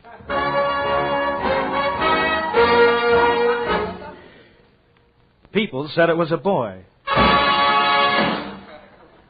Then I was born. My parents were very poor. They wanted a new stove, but I was all they could afford. You see, the soles of my father's shoes were so thin, he could step on a morning newspaper and tell you who Westbrook Pegler was mad at. I'll never forget those cold winter mornings. I'd climb out of my little bed. The only way I could keep warm was to climb back into our little freezer. It was so cozy in there with that side of beef. And then I went, before I knew it, I was 13. And off I went to school.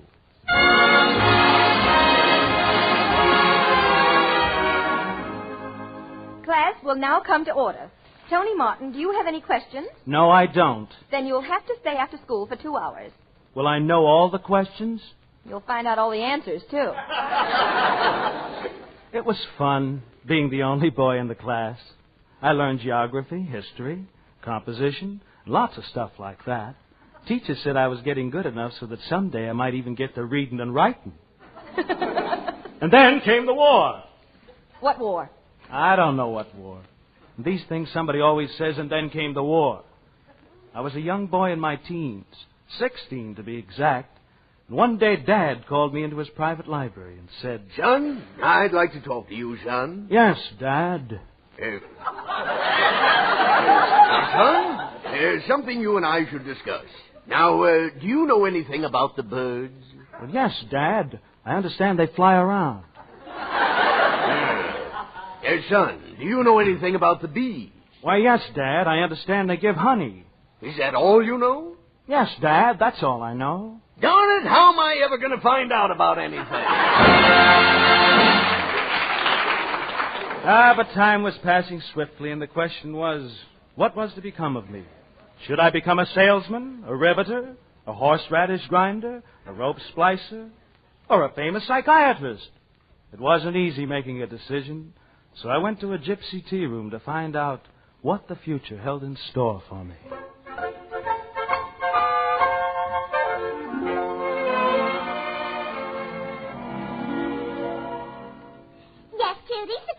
Cutie. Now, what do you want to know, Cutie?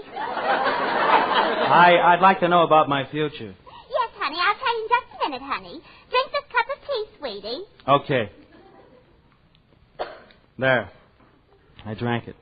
Go ahead. Tell me my fortune. Wait a minute. I can't do it so fast. But I thought you could tell me my fortune right away with tea leaves. Look, honey, I do it the hard way with tea bags. Oh. All right, now let me look.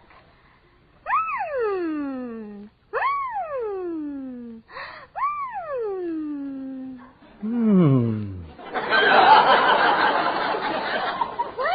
I'm umming. I'm sorry.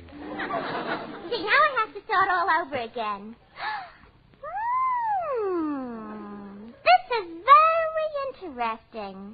You were born under the sign of Sagittarius, which is directly under the influence of Taurus, unless Capricorn happens to be in the direct orbit of Aries, in which case Virgo does not influence Aquarius. Now, what does that mean? Look, honey, if I understood all that stuff, you don't think I'd be working in a dive like this. Maybe I'd better try it with cards, huh? Oh, this is terrible. Should have knocked with 6. What's the matter? I hate to tell you this, but you drew the ace of spades. You mean? Yes. You're going to end up in show business.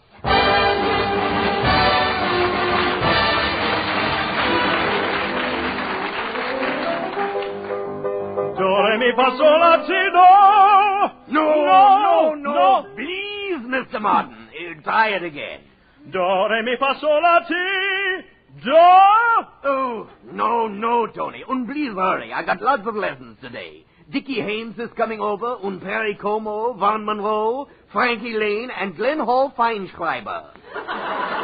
Have you ever heard of any of those fellows? Oh, you said it. That Glenn Hall Feinschreiber has a wonderful voice. And then came the war. What war? The same war we were discussing before. Eventually, I found myself in Hollywood, and I trudged all over town knocking on studio gates trying to get in. One day, hungry and tired, I stood outside of a record store, and I heard some guy singing, "Isn't it romantic? Music in the night, a dream that can be heard. Isn't it romantic? Moving shadows rise, the oldest magic word. I hear the breezes playing in the trees above, while all the world is saying you were meant for love. Isn't it romantic, merely to be young on such a night as this? Isn't it romantic? Every note that's sung is like a lover's kiss. Sweet cymbals in the moonlight. Do you mean that I will fall in love perchance?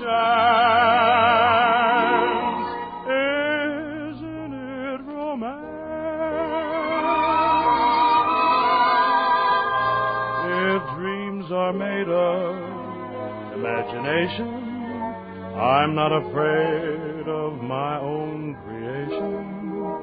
With all my heart is here for you to take. Why should I quake? I'm not awake. Isn't it romantic?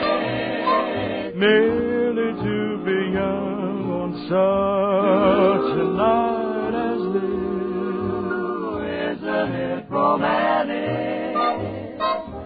Every note that's sung is like a lover's kiss. Sweet cymbals in the moonlight. Do you mean that I will fall in love perchance? Isn't it romantic?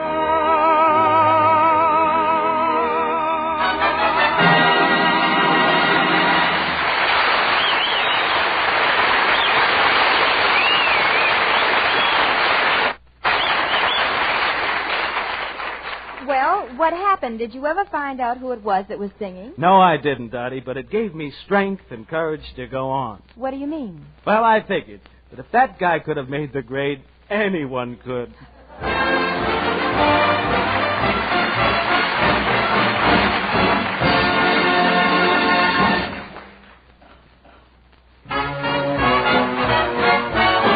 Get the best, get Sealtest. When it comes to Thanksgiving desserts, here's a topper that tops them all.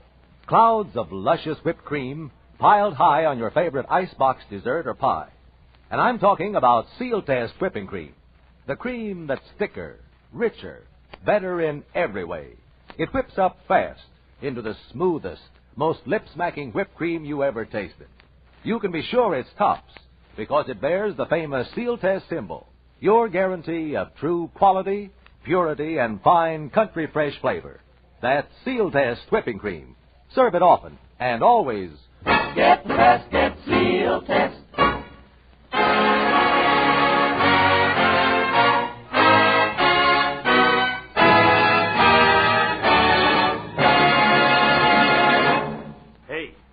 young man. Yes? Oh, you again. Let's watch our attitude, young fella. I came here to see Miss Dorothy Lamour. How about it? Well, you'll have to be patient, Mr. Gildersleeve. Miss Lamour is about to sing. She is? Well, I want to hear this. I'll sit over there and watch the drummer. I love percussions.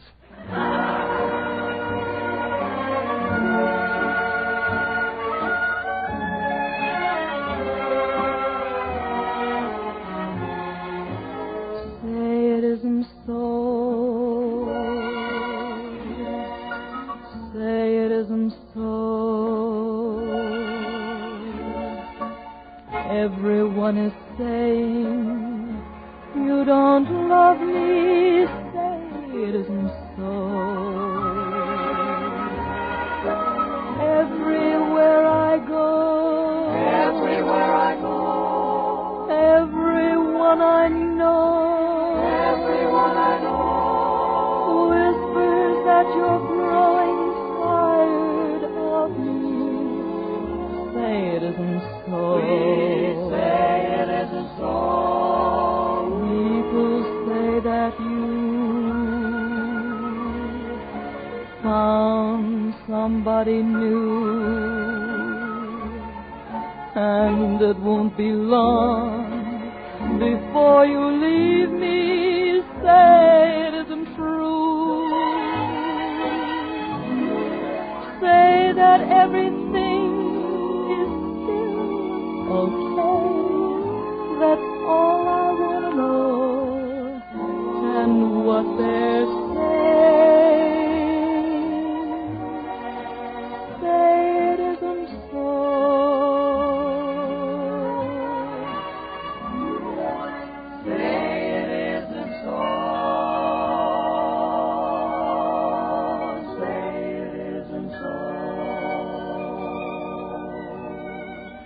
Everyone is saying you don't love me.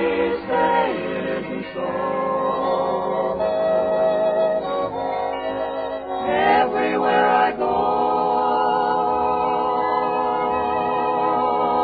everyone I know whispers that you're growing tired of me. Say it isn't so. Oh no, people say that you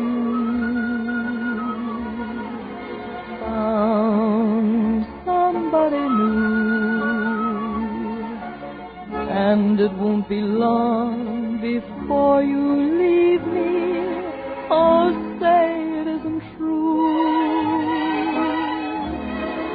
Say that everything is still okay. That's all I want to know. And what they're saying, say it isn't so.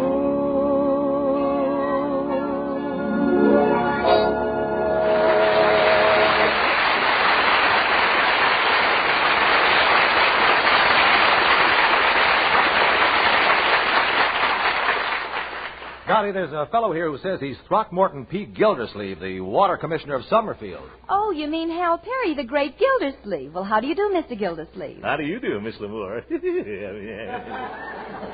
What brought you to our program, Mr. Gildersleeve? Well, I came in a Sealtest ice cream truck. I came to see you on business. What kind of business? And Miss Lamour, I'm here representing the water department of our little town of Summerfield. That's where I'm water commissioner. I've often wondered, just what do you do as water commissioner? Well, I keep the water in commission, I guess. And that's why I'm down here. Thank you. The water department is putting out a 1949 calendar next month. Why, that's nice. And we'd like to have your picture on it, Miss Lamour.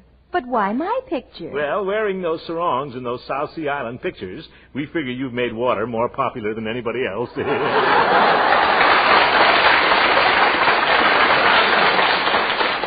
I'm sorry to disappoint you, Mr. Gildersleeve, but I seldom pose in sarongs now. You don't? Oh, my goodness. But I'll be happy to pose in this dress. Well, nothing's wrong with that. I'm sorry.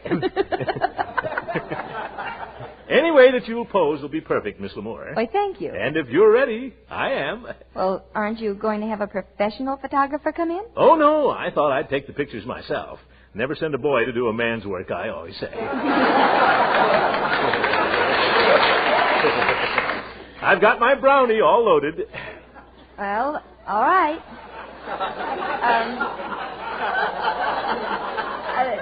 How shall I pose?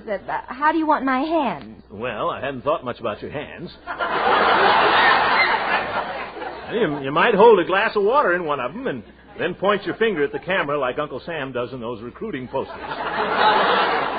Point my finger? What for? To remind my customers to pay their delinquent water bills. I'm afraid I don't quite understand. Why don't you pose me? Just move me around any way you like. Move you around? Well, how do you want me? Full face or profile? Let's make this a close-up, huh? Well, don't you think you ought to get a little closer? Huh? Well, in the movies, a close-up's pretty close, you know. It is? Mm-hmm. All right. There, I can see you in the viewer. Wow, what a view. Nice perfume, too. Well, thank you. Is that canal number 5?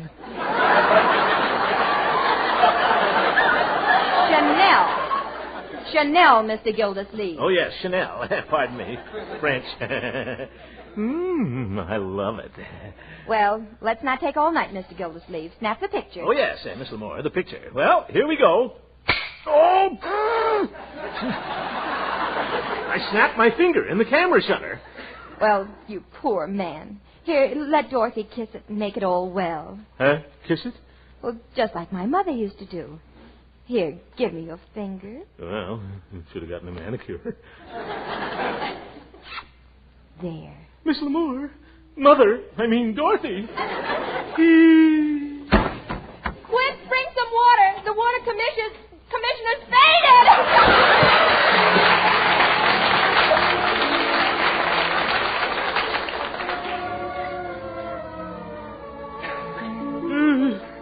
Where am I? What's the matter? I'm all wet. Now. Beautiful man lie back under coconut palm. Huh? Oh, yes. Who are you? Me little native girl. Oh, yes, little native girl. You say, aren't you chilly? Well, on tropical island, native girls do not get chilly. Oh, that's a sarong, isn't it? Haven't I seen you somewhere before? Are you sure you're not Dorothy L'Amour? Oh, no, me native girl. Name is Moorla. Moorla? Sounds like L'Amour spelled backwards to me. I suppose she wants me to be her nature boy. What I want to know is, how did I get here? Natives find you on beach and run away. They did? First time whale with mustache ever wash ashore. Very funny. Native wit, no doubt. Well, must be late. Better be getting back to Summerfield. Whoop, where's my shirt? And who put this lei around my neck? Moorlay do that. Yeah? Did you have to tie it to that palm tree? Moorlay want beautiful man to stay on island. But I can't stay here, madam. Girlie, I have to get back to my job as water commissioner in Summerfield. Moorla got better idea. Oh? She make you water commissioner of island. Oh, no. I've seen pictures of those fellows in the National Geographic. The water commissioners carry water on their heads in pots. Moorla sad if nice white man leave. Oh? Lie down under coconut tree and Moorla serve you island feast. Oh, boy. Oh. Well, what's on the menu? What do you eat around this place? You got any tamales? Oh, no. Oh, no. On island, we drink coconut milk and eat delicious raw fish with seaweed salad. Kelp, let me out of here. Now, white man, lie quiet. Well. Moolah, stroke nice forehead. Besides, you too weak to leave now. Well, I will say this. I'm weaker than I've ever been before. What's the name of this place? Maybe if I send a little money home each month to Marjorie and Leroy. You mean you're going to stay with Moolah? Sure. I don't want to be water commissioner anyway. Till next Wednesday night on NBC.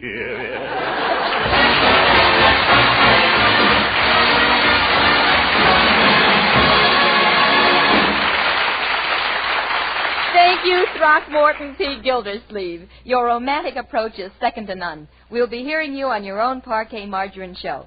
And now, ladies and gentlemen, in just a few seconds, we're going to give you some great news about our guest for next week. Get the best, get Sealtest. In case you're on the fence about dessert for Thanksgiving dinner, I've got a pip of a suggestion.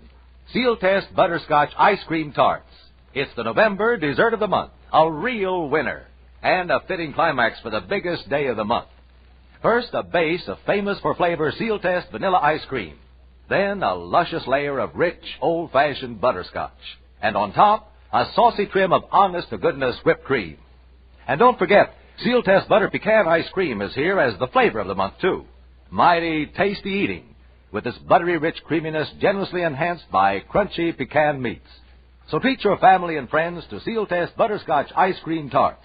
And be sure to ask your Sealtest dealer for Butter Pecan Ice Cream, too. Get the best, get Sealtest.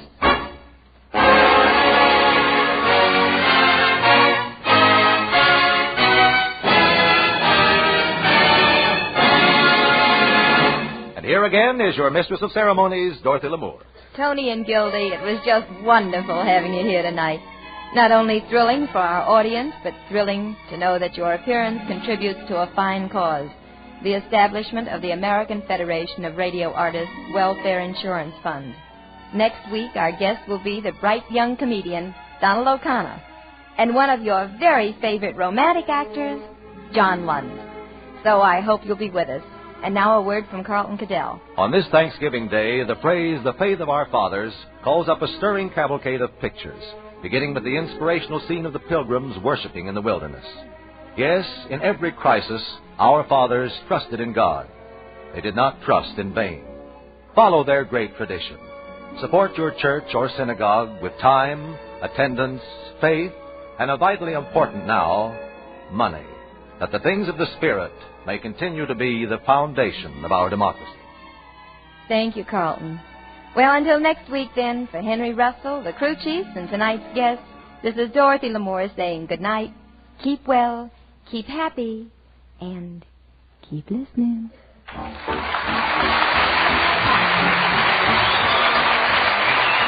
Continuity for Sealtest Variety Theater is written by Howard Harris and direction is by Glenn Hall Taylor. Tony Martin appears through the courtesy of Universal International. Now releasing You Gotta Stay Happy, starring Joan Fontaine and James Stewart. Tune in next Thursday at the same time when Sealtest Milk and Ice Cream again presents Sealtest Variety Theater, starring Dorothy Lamour, and as our guests, John Lund and Donald O'Connor. Sealtest Incorporated and associate companies are divisions of National Dairy Products Corporation. This is Carlton Cadell speaking.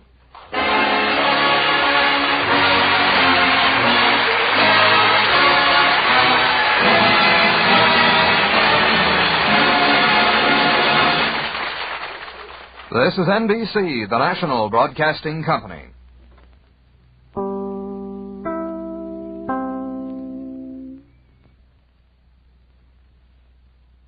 The Signal Oil Program, the Whistler.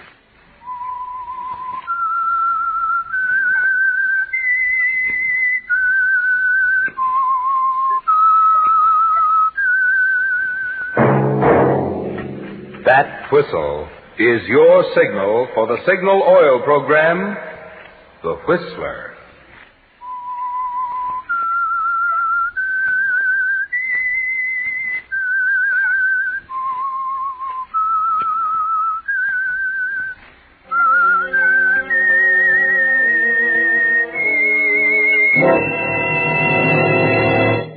I am the Whistler, and I know many things, for I walk by night. I know many strange tales hidden in the hearts of men and women who have stepped into the shadows. Yes, I know the nameless terrors of which they dare not speak.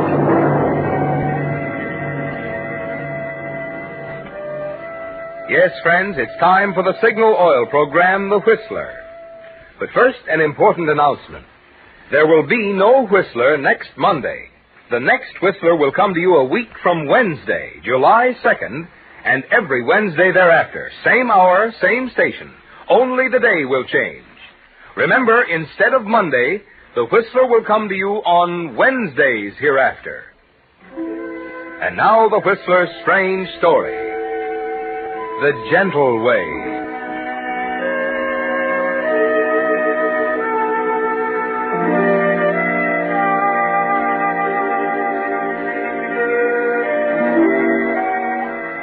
The clock on the white wall showed 11:45. A half hour since Bruce Reimer had arrived in response to the summons. He was nervous now, unable to concentrate any longer on the scientific journals on the table beside his chair. It wasn't like Dr. Fenshaw to keep him waiting this way. And something in the man's voice had told him there was important news. That for the first time in the 11 years since Bruce Reimer had come to the Barker Institute of Biological Research, he was about to get a break. And it had been a long time coming.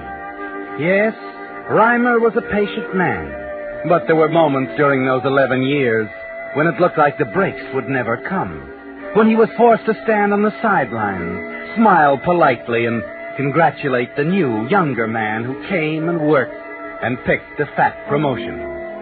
But he felt now that it had come, that now at long last Dr. Fenshaw, chairman of the board, had decided it was Reimer's turn. Would you come in, Reimer? Oh, yes, of course, Dr. Fenshaw. Sorry to have kept you waiting, Reimer. Not at all. Let's see now. You're still working on tobacco mosaic, aren't you? Yes, that's right. How's it coming? Well, we seem to be making some progress. Good. Jules Emery working with you? No, not at the moment. He started out with us in the field, but he's on a research problem of his own now. Oh? What's that? Well, I'm not sure exactly. I do know he was tremendously excited by Holzer's paper on toxins.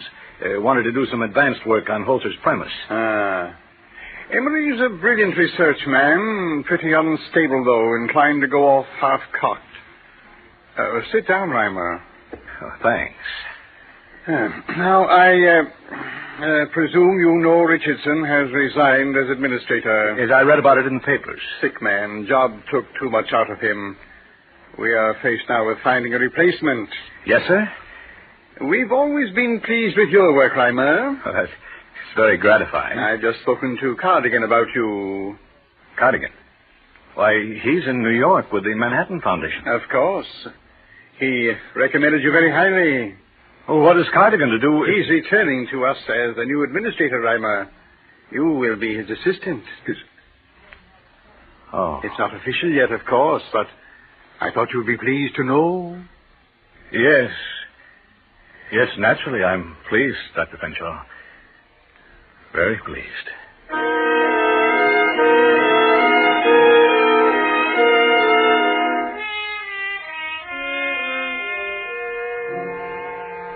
So it happened again, Reimer. And of all people, it had to be Cardigan, who twice now has moved past you into executive positions you wanted and deserved. Cardigan the charmer, the diplomat, the fair-haired boy. Yes, Reimer, of all of them, it had to be Cardigan.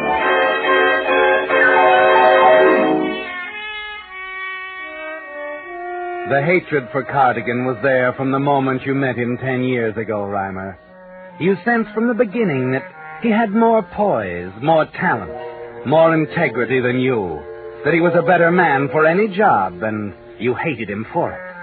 Yes, and it's during those next few days, at a point you can't even place, that the hatred welds itself into something more concrete, into a decision to kill Cardigan with an unusual murder instrument, in a clean, efficient way which could leave no trace. And the weapon you've chosen, Bruce, is a man, a highly temperamental human being named Jules Emery. Busy, Jules? Oh, Bruce, come here a minute. Take a look in the microscope here. Oh, what's this? A culture. Recognize it? No. Bacillus botulinus. 24 hours ago, it was something else. This fluid in the test tube here. I see. But what are you... Don't you see, Reimer? It's exactly what Holzer tried to prove. This toxin is simply a stage in the life cycle of the bacillus. Well, you're certain of this? As certain as I'm standing here. I tell you, Bruce, this is going to change the whole concept of toxins. You told Cardigan about it? I will in a week or two. As soon as I can have my notes typed up. I wouldn't if I were you. Why'd you say that? Oh, I don't know. You and Cliff Cardigan, pretty good friends? Well, not especially. Why? Well, somehow I had the impression you'd known him for a long time. Long before you came to the Institute. Well, he used to go with my wife before we were married. Oh, that explains it. Explains what? And what he told the board of directors when... Oh, it's silly. Anyhow, congratulations on this, Jules. Well, wait a minute. What did Cardigan tell the board? Let's forget it. Oh, Bruce, will you stop talking in riddles? What are you getting at? Well, it's only a rumor, but do you remember when Cardigan left a year ago to go to Manhattan Foundation, and you were up for administrator here? I was up for administrator? Well, I thought you knew. No. Huh. Anyway, you'd have had it if Cardigan hadn't pulled for Richardson. At least that's what I've heard. You mean he stopped me from getting it? Oh, don't say it's true, Jules. And Richardson was an outsider, a stranger. That's why I say it's probably only a rumor. After all, Cardigan's a friend of yours. Or, anyway, a close friend of your wife. Well, I was never told I was even being considered. Well, of course, you knew it this time, didn't you? No. Well, that's funny. Well, I heard you were to be administrator and I was to be your assistant. And then Cliff Cardigan came back to town. Deliberately to take the appointment from me, is that Now, it? take it easy, Jules. That had nothing to do with it. Cardigan simply told me he was lonesome in New York, so he came back. It seems he had a friend here. Some young lady. Oh, but I talk too much. See you at lunch, Jules. Bruce? Yes? You don't think that... Oh, nothing. Forget it. All right. And Jules, you forget it too, will you?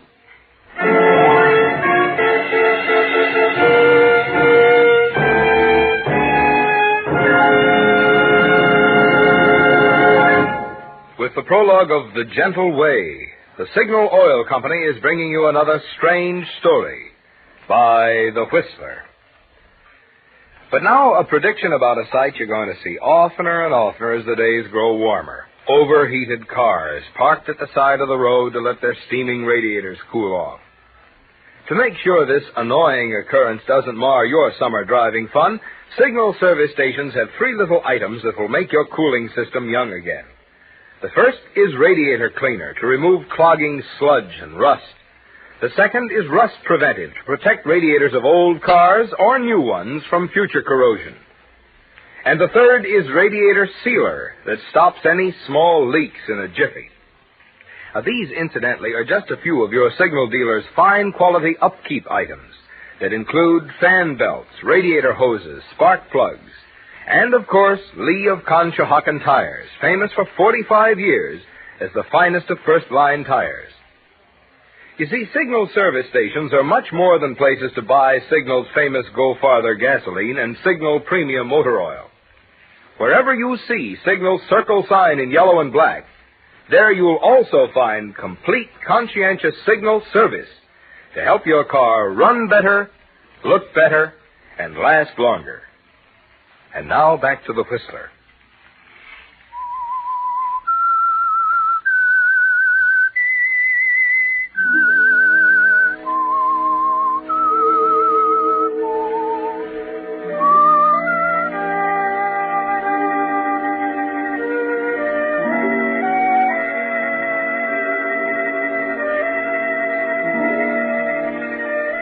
It was like planting a seed, wasn't it, Bruce? The casual remarks you dropped to Jules Emery. And you could sense as you talked to him that the seed had dropped in fertile ground. That the doubts you left in his mind would soon be suspicion. That with the right care, the seed would strike root and grow into a raging hate. for Cliff Cardigan that could transform Jules Emery into a murder weapon. And the beauty of it all, Bruce, is that you've taken the gentle way. And in the eyes of the law, you're an innocent bystander. It's only a few days after Cardigan takes over his post as administrator that you see an opportunity for move number 2. Cardigan, what's this about Fairfield? You were saying... Just a second. There, I have a cigar. Oh, thanks. All right? Got it. Yeah, there we are. Bruce, it seems the fruit growers around Fairfield are pretty hard hit with scale this year. Thought I'd send someone down there to make a survey. What do you think about lions? Well, how long will it take? Oh, a couple of weeks. A couple of weeks. Well, the lions is okay, but I'd suggest Jules Emery. Poor guy can stand a little fresh air. Been shut up in his laboratory for weeks working on that toxin theory of his. Toxin? Botulinus. Seems to hit something important. Do him good to get away for a while. Well, if you think so. Tell him he leaves at the end of the week. Well, it'd be better if you'd tell him. He's been here a long time, you know. I think he rather resents taking orders from me. Well, that's odd. I tell you what. I'm getting a little dinner at my apartment tomorrow evening. Why don't you come along? Both Jules Emery and his wife are coming. Well, fine, Bruce. I'll be happy to come. Be nice to see Grace again. She and I went to high school together, you know. We'll have a lot to talk about. Yes. Yes, I imagine you will.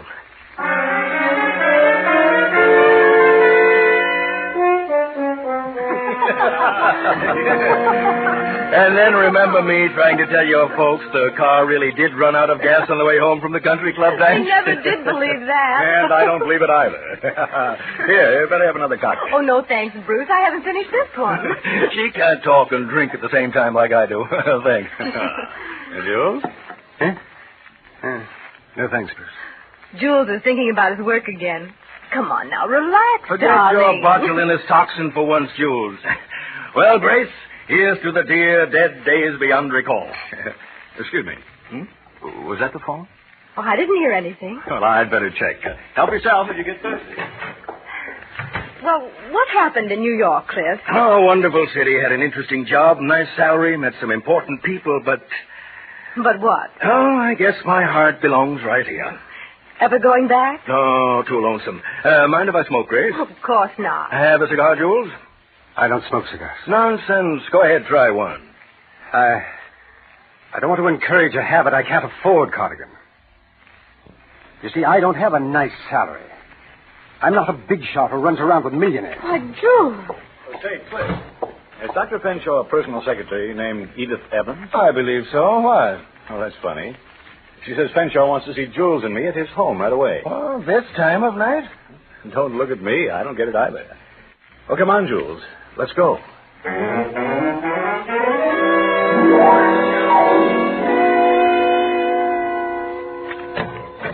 Yes? Dr. Fenshaw's expecting us. But... I'm Mr. Reimer, and this is Mr. Emery. But I'm very sorry, sir. But Dr. Fenshaw's not at home. He and Mrs. Fenshaw are out to dinner. See here, Bruce. What is this? Wait a minute. His secretary just called me. Miss Evans. Oh, there must be some mistake, sir. His personal secretary is a man. Roger Evans. I see. Well, thank you very much. Good night. Oh, good night, sir. I'll tell the doctor. Oh, no, never mind. I'll see him in the morning. Come on, Jules. Well, maybe this is somebody's idea of a joke, getting us all the way out here. Who do you suppose called me? Why don't you ask Cardigan? What do you mean? Pretty obvious, isn't it? I'm sorry, Jules. He had that girl phone you, so he'd be alone with my wife. Don't be ridiculous. Why is it ridiculous? Well, for one thing, if Cardigan really wanted to be alone with Grace, he could do it a lot smoother than that. He'd send you away on a field trip, for instance.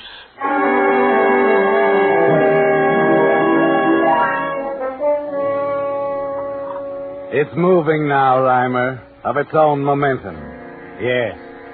All you had to do was give your plan the first push and let Jules Emery take it from there. And when you and Jules arrive back at your apartment, you find both Grace and Cliff Cardigan gone. And later still, when the telephone rings, it's a very nervous Jules who snaps up the receiver. Yes?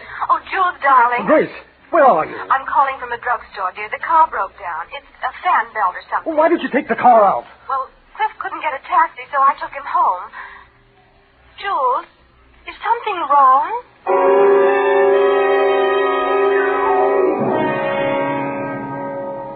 The gentle way, Bruce. The easy, guiltless way.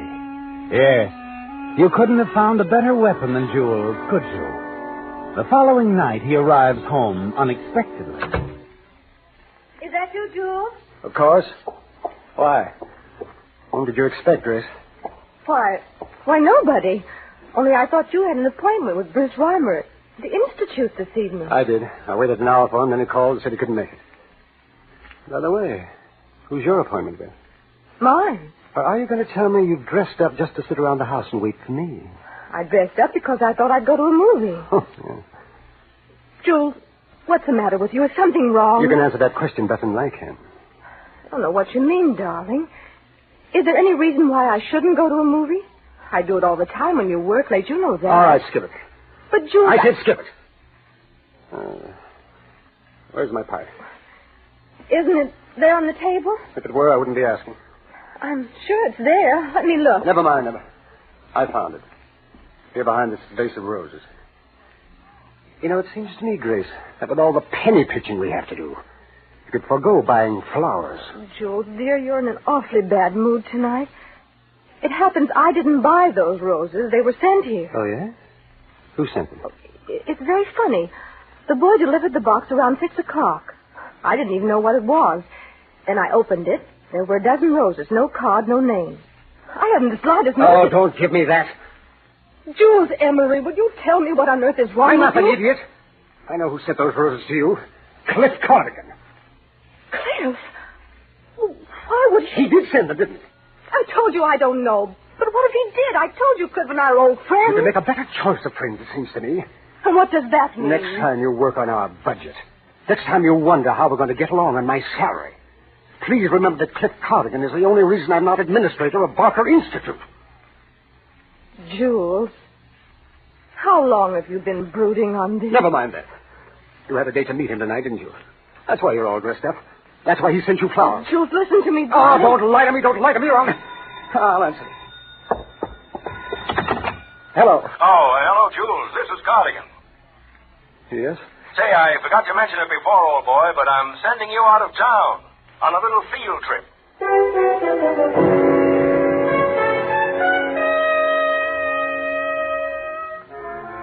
There's not much left for you to do now, is there, Bruce? As you see Jules off on the train to Fairfield the next morning, you can see that your weapon is poised, ready to strike at the innocent Cardigan. That a few days, perhaps a week alone, brooding in a drab country hotel will finish the job. There's no one to let Jules know what's happening except you. And you know how to handle that. Telegram, sir, from Fairfield. Oh, thank you. Any answer? No. No answer.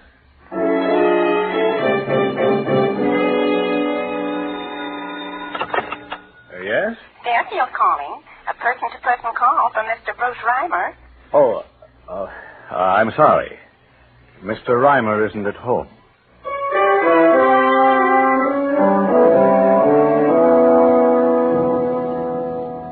And just to make sure, Bruce, one last item. The finishing touch.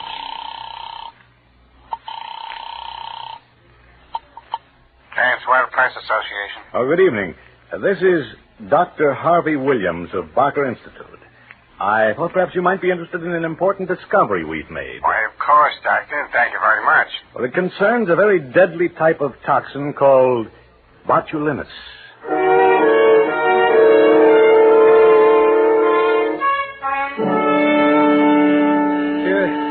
What? Oh, yes, just a second. Who is it? It's Jules. Jules Emery. Jules, what in the name I've got to talk to you, Bruce. Well, it's 2 a.m. What are you doing in town? I just got in. Where's Grace? Grace? Yes, where is she? What's been going on? Why didn't you answer my wire? Well, I told you once, Jules. I don't want to become involved in your personal affairs. Questions you asked were none of my business. You aren't man enough to settle your own problems. Never mind the lecture. Where is she? Grace? Well, I understand she's gone to visit her mother. You're lying. You're lying to protect her. All I know is what Grace told me. What about Cardigan? Where's he? At home, I suppose. I've been there. He isn't home. Oh, I remember now. He went on a weekend trip. Where? I don't know. But I believe he said he'd be back around 5 or 6 this morning. If you're so eager to find out where he's been, why don't you wait for him? I intend to. You see this? What? Take a look at the newspaper. Yes. Cardigan taking credit Yes. for... All my work in botulinus. He says it's his discovery. How could the paper make a mistake? There's no mistake. It's a Press Association dispatch. But how else? Released by someone called Harvey Williams. There's no such person here. Cardigan went through my notes, Reimer. He released the story himself. Oh, now, wait a I've minute. done all the waiting I intend to do. Well, that's a terrible accusation. He's stolen everything from me. My job, my wife, and now this. I can't believe it. Reimer, I'm going to kill him.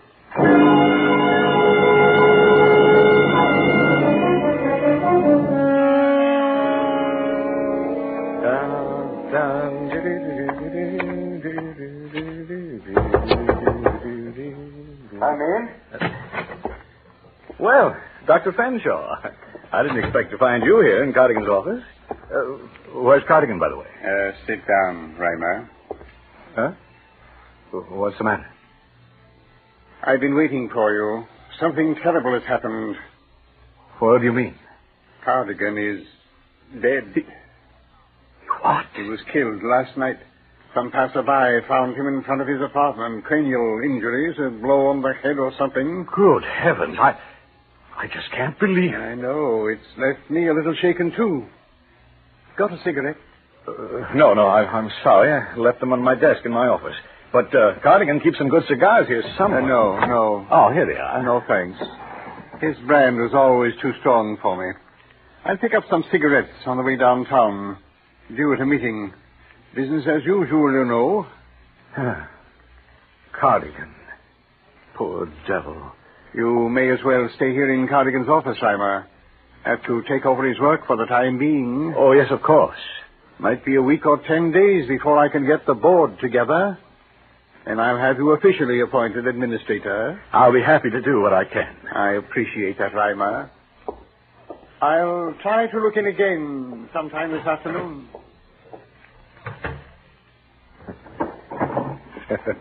Well, Cardigan, old boy. Mind if I smoke one of your cigars?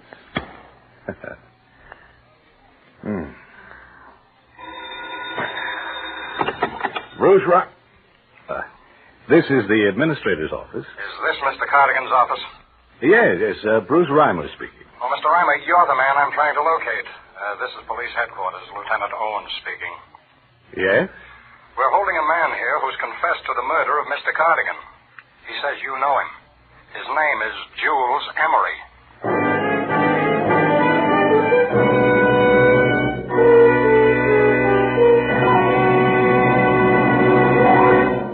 The Whistler will return in just a moment with the strange ending to tonight's story. Meantime, since the Whistler changes to Wednesday night, beginning with our next broadcast, I want to make it clear just what the new schedule of the Whistler will be. There will be no Whistler next Monday. The next Whistler will come to you 1 week from this coming Wednesday on July 2nd, and every Wednesday thereafter. The hour remains the same, 8 p.m. Pacific Coast Time, 9 p.m. Mountain Time. Only the day has been changed to Wednesday. And I might add, in appreciation of your loyalty, which has made this the most popular of all Pacific Coast programs, Signal Oil Company will continue to broadcast the Whistler without interruption throughout the summer. So be sure to tune in the Whistler for our next broadcast 1 week from this coming Wednesday. Same hour, same CBS station, and every Wednesday thereafter. And now back to the Whistler.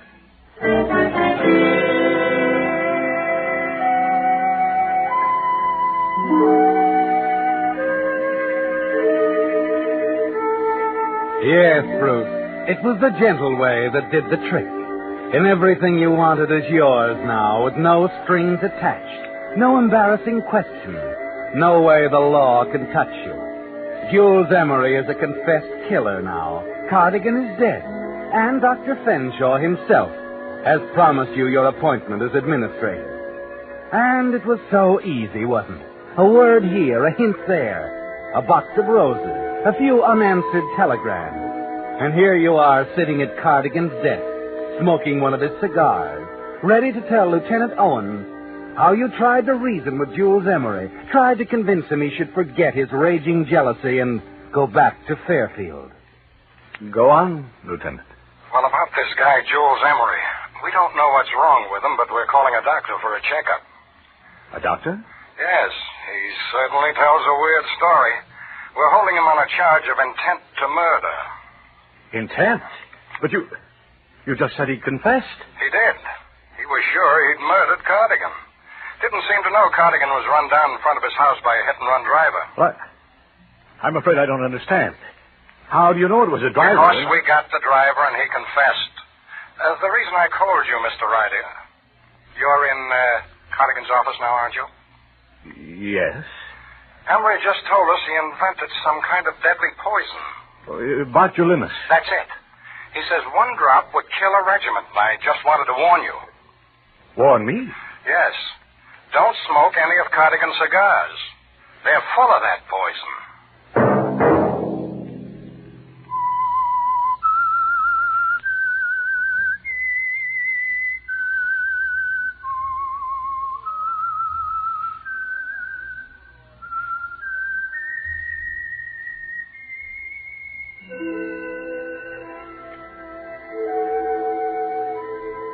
Let that whistle be your signal for the signal oil program, The Whistler, which will come to you every Wednesday hereafter, beginning July 2nd, 1 week from this coming Wednesday. The Whistler is brought to you by the Signal Oil Company, marketers of Signal gasoline and motor oil, and fine quality automotive accessories. Signal has asked me to remind you, to get the most driving pleasure, drive at sensible speeds, be courteous, and obey traffic regulations. It may save a life, possibly your own.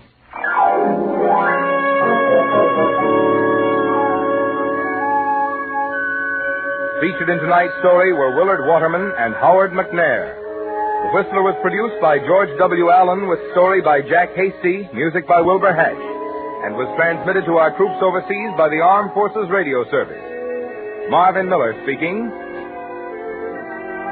This is CBS, the Columbia Broadcasting System.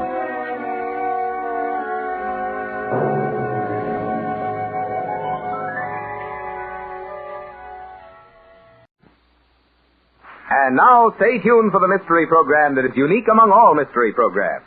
Because even when you know who's guilty, you always receive a startling surprise at the final curtain.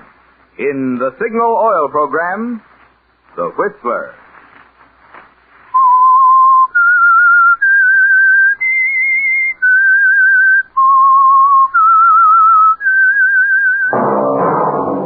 Signal, the famous Go Farther gasoline, invites you to sit back and enjoy another strange story by The Whistler.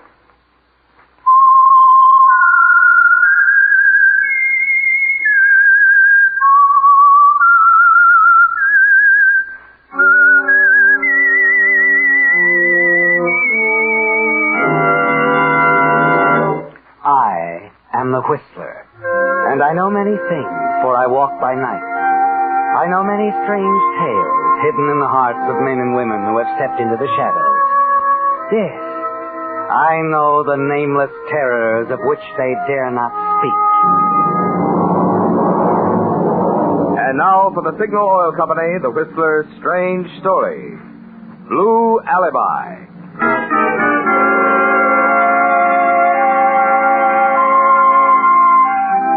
John Sheridan knew exactly what to expect as he brought his car to a stop in front of his New England beach home. For the brightly lighted house, the cars parked carelessly along the driveway meant just one thing. His wife, Edith, had again invited a group of her friends over to spend the evening. As John entered the house, the music, the gay laughter, the hum of idle chatter, suddenly became more than he could bear. Unobserved, or so he thought, he slipped into the hall, hurried to the den, and shut the door. But his escape was only momentary. Almost immediately, the door opened again. Hello, Edith. John, why do you insist on being deliberately offensive to our guests? They're your guests, not mine. I didn't invite them. But I did because of you. That again. Yes, that again. You may be satisfied with your salary as city treasurer and chairman of the Board of Public Works, but... We get along. I'm satisfied. But I'm not. These people are important politically. They could help you, John. You could be governor in a few years. Edith, right now, keeping up my work is more important than making new political contacts. I have a lot of construction contract bids to go over. I plan to work on them here tonight and have them ready by morning, but now, well, your noisy friends make it impossible. Where are you going? Down to the guest cottage where I can work in peace and quiet.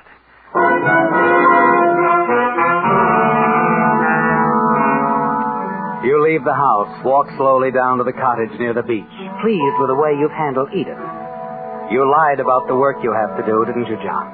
That was just an excuse to get away from the house without arousing her suspicion. Sometime later, a light tap at the cottage door tells you that your expected visitor has arrived. Hello, Frank. Come on in. Party going on up at your place? Yeah, some of Edith's friends. Any chance of them dropping in on us? No. Well, I still don't see why we couldn't have met at my place like always. Too risky. If we're smart, Frank, we'll arrange to meet at a different place each time from now on. Yeah, maybe you're right. Well, it's a nice little spot you've got here, Sheridan. Just a guest house. Edith's idea. What's this stuff? Your wife a sculptress? No, that's some of my work. Just a hobby. Been fooling around with clay modeling since I was a kid. Oh? Sit down, Frank. Get your drink? No, thanks. Don't have time. You have the money? Yep. There you are. You're cut for the library building job. $5,000. Good. Now, how about that bridge contract? The final bids will be in Friday. I'll go over them all before the board meets. You can tip your contractor off. Hmm? Who is it this time? Greenwood. Al Greenwood. Okay, the job's his. I'll get the usual cut. As soon as the contract's signed. Good. That'll be in a couple of weeks.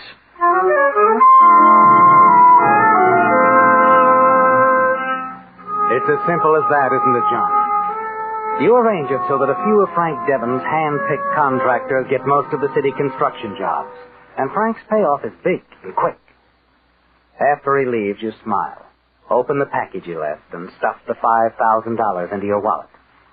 But that smile freezes when suddenly you hear footsteps. You slip the wallet into your pocket just as the door opens. Edith, what are you doing here? Our guests were so overwhelmed with your graciousness, they left early. So I decided to go for a swim. John, how long have you and Frank Devon been mixed up in this crooked deal? What? Sorry, I couldn't help but overhear. Coming down the back way when I heard voices. I see. John, you must be out of your mind. With a great career ahead of you. You get yourself involved with a gambling racketeer like Frank Devon, who has managed to link himself with a few shady contractors. How much is he giving you? About $25,000. You're going to give it back. Every penny. I can't. I've only got about $15,000 left. I'll make up the other 10. How generous. Loosening up the purse strings at last, are you? John, you've got to break with Devon tomorrow, completely, permanently. It's not as simple as... If you don't, I'll go to the district attorney and tell him everything I know. That will involve me. Yes, that's right, John. I worked hard to make you a success, and you can still be a success. Success? That's all you think about. Our marriage isn't a marriage to you anymore. It's just... You're right. But you're the cause of it. I'm not a blind fool, you know. What do you mean? You know what I mean. Ann Allison, your secretary. Now, something else, John. You've got to discharge her and break with her as well as Devon. I'm tired of having my friends laugh at me behind my back. Now, look, Edith. I mean what I say, John. If you haven't told Frank Devon you're through and said your little farewells to Ann Allison by tomorrow night, I'll go to the district attorney. Tell him everything. Take your choice.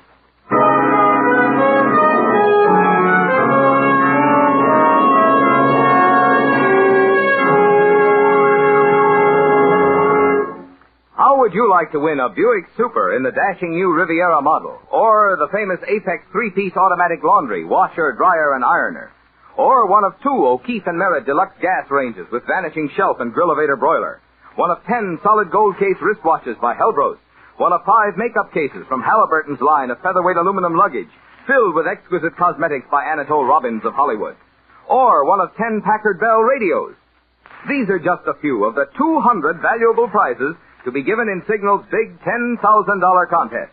And what a contest! No purchase required, no box tops to send in, no tickets to save. Here's all you have to do. You know those Signal cartoon billboards you see wherever you drive? The one that's up now pictures an angry bride waiting at the church door for the groom, who is just arriving late because he ran out of gas. Well, all you need do is to write in 25 words or fewer what you think the bride is shouting at the groom.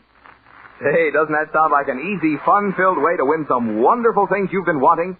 Then listen later for more details about Signal's big $10,000 contest and the thrilling prizes you can win.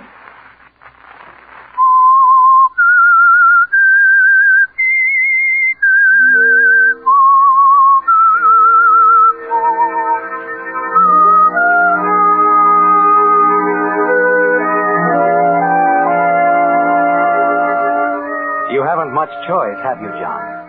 You're certain your wife Edith meant it when she said she'd expose your illegal adventures with a racketeering and politically powerful Frank Devon, unless you broke off with him immediately. You don't want to give up all that easy money, do you? Not when Edith holds on to hers the way she does. But she's too strong for you, and you certainly don't want to go to jail, do you?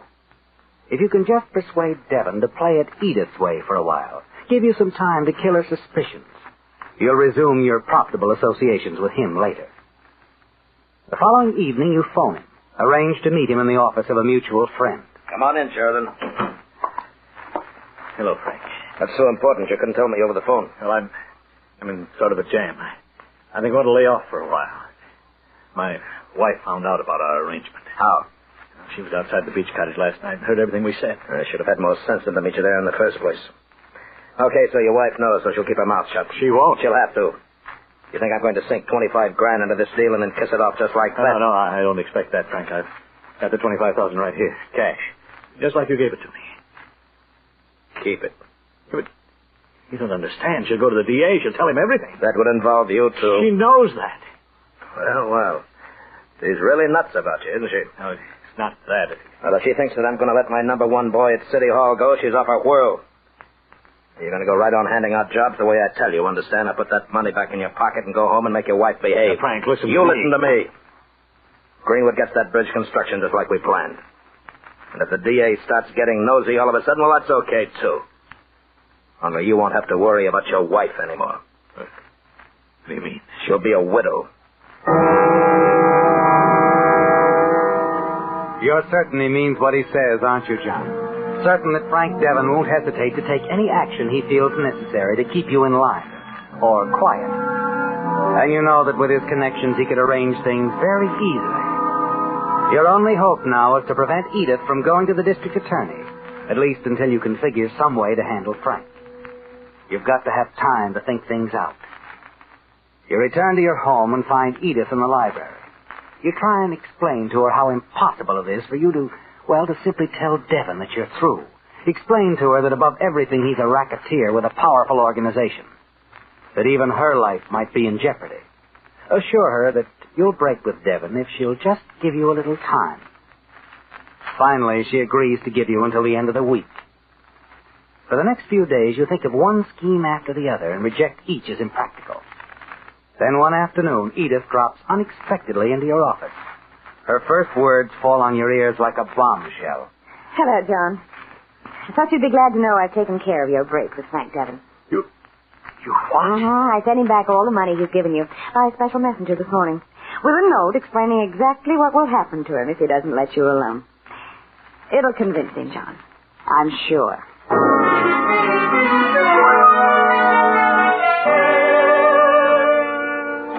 After Edith leaves, you begin to realize that her action was a smart move. Her note to Devon places him on a spot as tight as your own. But you're still quite nervous and spend the remainder of the day in your office, waiting for some word from Devon, but nothing comes. Finally, as night settles over the city, you hurry out of the office to the parking lot, slide into your car. As you do, your hands suddenly freeze on the wheel. Pressing at the back of your head is the cold, unmistakable feel of an automatic. Don't turn around, pal. Who are you? What do you want? Name's Nick. Mr. Devon told me I should have a little talk with you. Devon? That's right. First of all, that $25,000 your wife sent to him this morning. He told me to deposit it in your bank to your credit. That I did this afternoon. You what? No, That could be a little embarrassing to you, couldn't it? Now, about that letter your wife's note says that you wrote the DA. The one that's going to be sent to him if anything happens to you. Telling him all about you and Mr. Devon's deals. Well, I'm not bluffing about that. I've written it. Old gag. Won't work, chum. If anything happens to me... Look, all I gotta do is press this trigger. No. And it's all over. Just like that. You know where Mr. Devon's is right now? 200 miles away. With a perfect alibi. So how's the DA gonna pin anything on Mr. Devon, huh? Well, you still know the details of the contract racket. And Mr. Devon ain't got a thing to do with that racket. Only you and the contractors. Mr. Devon was pretty smart to handle it that way right from the start. And speaking of contracts, about that bridge job coming up. What about it? Is Al Greenwood going to get that bridge contract? Yes. He'll get it. And your wife?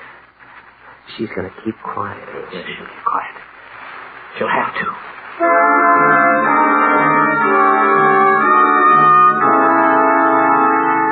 A half hour later, you arrive at your house, still somewhat shaken from your encounter with Devon's trigger man in the parking lot. You can't break off with Devon, can you? You're certain of that now.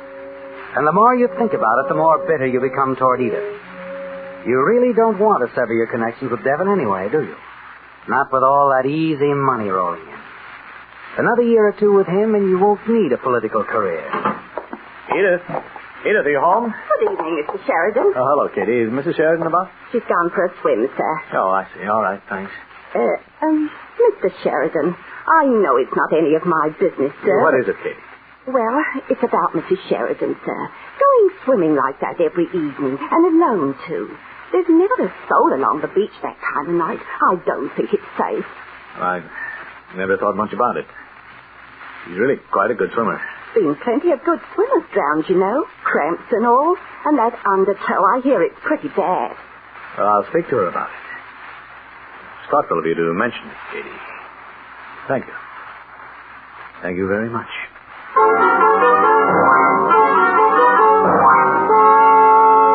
Yes, John, as Katie says, if something should happen to Edith, you could go right ahead with Devon, couldn't you?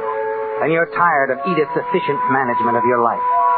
As Katie suggested, Edith could drown, couldn't she, John? Accident. No one would suspect. Yes, but it won't be a simple matter to arrange. Edith's a good swimmer, and you wouldn't stand a chance of fighting her in the waves. Then your eyes fall on the small clay figure you've modeled, Gunwar's water bearer, and the flicker of an idea stirs in your brain. You pick it up, stare at it for a moment, and then your gaze wanders to the half-open bathroom door, the tub beyond, the empty aluminum bucket in the corner.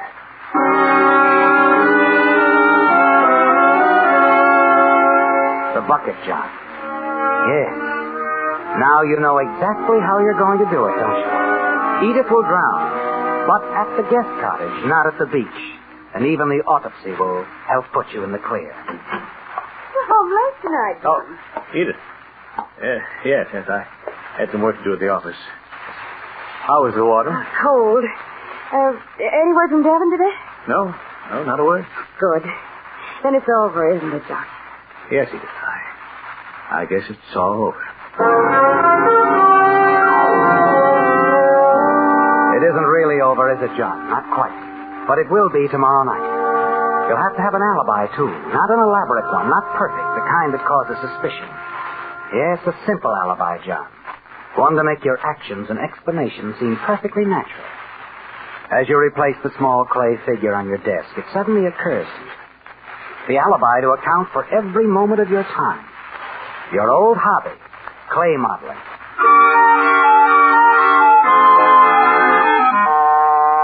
Early the following evening, over after-dinner coffee, you set your plan into motion. Edith seems surprised when you tell her you're going to take up your hobby again. A little puzzled, too. But she does seem pleased. It'll be more work for you, Katie. Oh, I not so don't much mind more. them. It'll seem quite like old times again. Mr. Sheridan making them little statues. Old times. I've wondered. Well, anyway, I'm glad. I wondered what he was carrying in that package under his arm when he came home now. Oh, I happened to drop into Calloway's art shop today, and we got to talking, and the next thing I knew, I bought a stock of supplies. Well, if you'll excuse me, Edith, I think I'll go down to the guest cottage. I'm anxious to get started. I used to get a big kick out of this. I don't blame you, John. You have real talent. What's the subject going to be? I haven't quite decided yet. Why don't you look in on me after your swim? You really want me to? Yes, why not? All right, John. I will. Fine. Oh, and Katie, if anyone calls, I don't want to be disturbed. I understand, sir.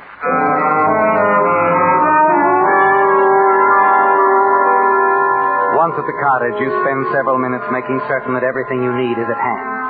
And now, the most important step of all.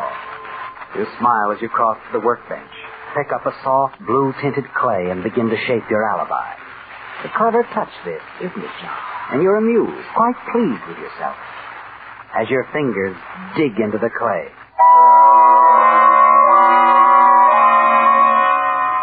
It's almost 10 o'clock now. Edith will be returning from the beach soon. Your fingers move swiftly, expertly, molding the small figure of a bird on the stand before you. You must have it all finished tonight, John. Your alibi. Occasionally you look out the window down the path to the beach. And finally you see Edith emerge from the water. Now, John. Now is the time to call Katie up at the house. Make certain she's kept busy there during the next 15 minutes. All the time you need. 15 important minutes. You dial the main house. Yes, Mr. Sheridan? Katie, I'm famished. How about fixing me some coffee and sandwiches, huh? Yes, Mr. Sheridan. There's some cold chicken. Oh, that'll be fine. Hello, John. Well, Edith, enjoy your swim? Even more than usual, I think. Good. I just called Katie to make some sandwiches for us. Oh, that'd be nice. Well, how do you like it? Oh, this is splendid, John. I'm calling it the Blue Heron. It's the best you ever done, really. Oh, thanks. Here, you look at it from this angle. Oh, yes. Yes, excellent. Her back is to you now, and you move quickly. Pin her arms to her side. John, what are you doing?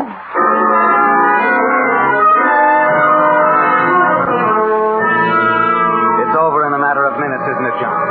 You carry Edith's body across the deserted beach to the end of the pier and drop her into the sea. Then you hurry up the path to the cottage. As you reach the crest of the hill, you see Katie step out of the main house and start down the path. You leap into the brush, make your way quickly through the shadows to the cottage, and step inside. When Katie arrives, you're standing at the work table, your fingers moving over the Blue Heron. Ah, there you are, Katie. Isn't Mrs. Sheridan back from her swim yet? Oh, isn't she at the house? No, sir. Well, perhaps she's on her way up now. Did you notice anyone? Just this minute came down, sir. Didn't see a soul on the path. Oh. Well, don't worry. She'll be along. Yes, sir. Oh, my, you have been working. What sort of a bird is that, sir? Heron. You like it? It is pretty, sir. Real pretty. Thank you. About Mrs. Sheridan, sir. It kind of worries me. Oh, you're very considerate, Katie, but don't worry. You go on back to the house. I'll be up later. Yes, sir. Good night.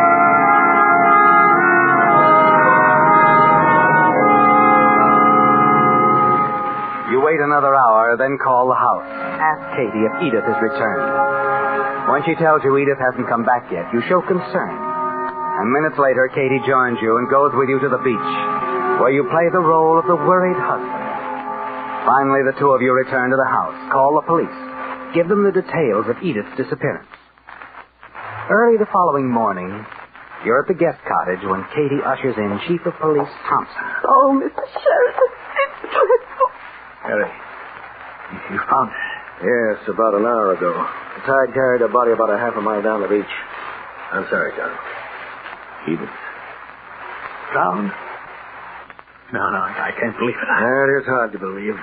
She must have been seized with cramps, unless perhaps her heart... No, her heart was fine. Well, if anything was wrong, the autopsy will show it. I'll phone you the results. Yes, I'd appreciate it, Harry. I won't keep any longer now, John. I know this has been hard on you. Thanks. Thanks, Harry. been very kind.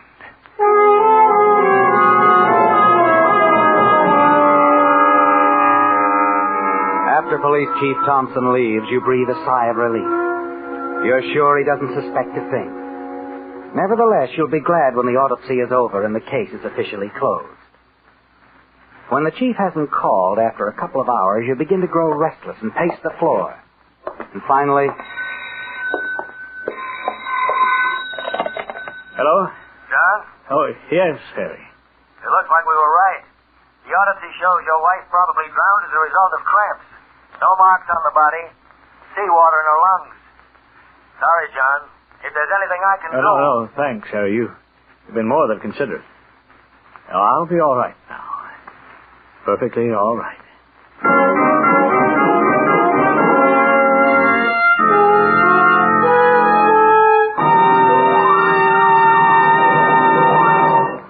Have you been wishing for a television set? Win today's most wanted set, the giant 16-inch Packard Bell Telecaster console that turns at fingertip touch to most convenient viewing angle. This and 5 other Packard Bell television sets with latest type black picture tube will be given in Signal's big $10,000 contest that includes 200 valuable prizes, such as Frigidaire's deluxe refrigerator with new cold wall cooling, Frigidaire electric range, Frigidaire home freezer, 10 Westinghouse vacuum cleaners, plus 50 Westinghouse pop-up toasters. All these and dozens of other valuable prizes to be given for just writing in 25 words or fewer what you think the angry bride on the Signal gasoline billboard is saying to her tardy, out-of-gas groom. For instance, she might be saying, "You're too late. I married the best man. He got here on time with Signal Go Farther gasoline." Winners will be selected on the basis of originality and humor, aptness and suitability in advertising Signal products. Your chances of winning are good, because only entries mailed on official entry blanks from the 6 Signal states, California, Oregon, Washington, Idaho, Nevada, and Arizona, are eligible to win. So stop by your nearest Signal service station tonight or tomorrow, sure, for a free entry blank. It contains helpful suggestions that make it even easier for you to win.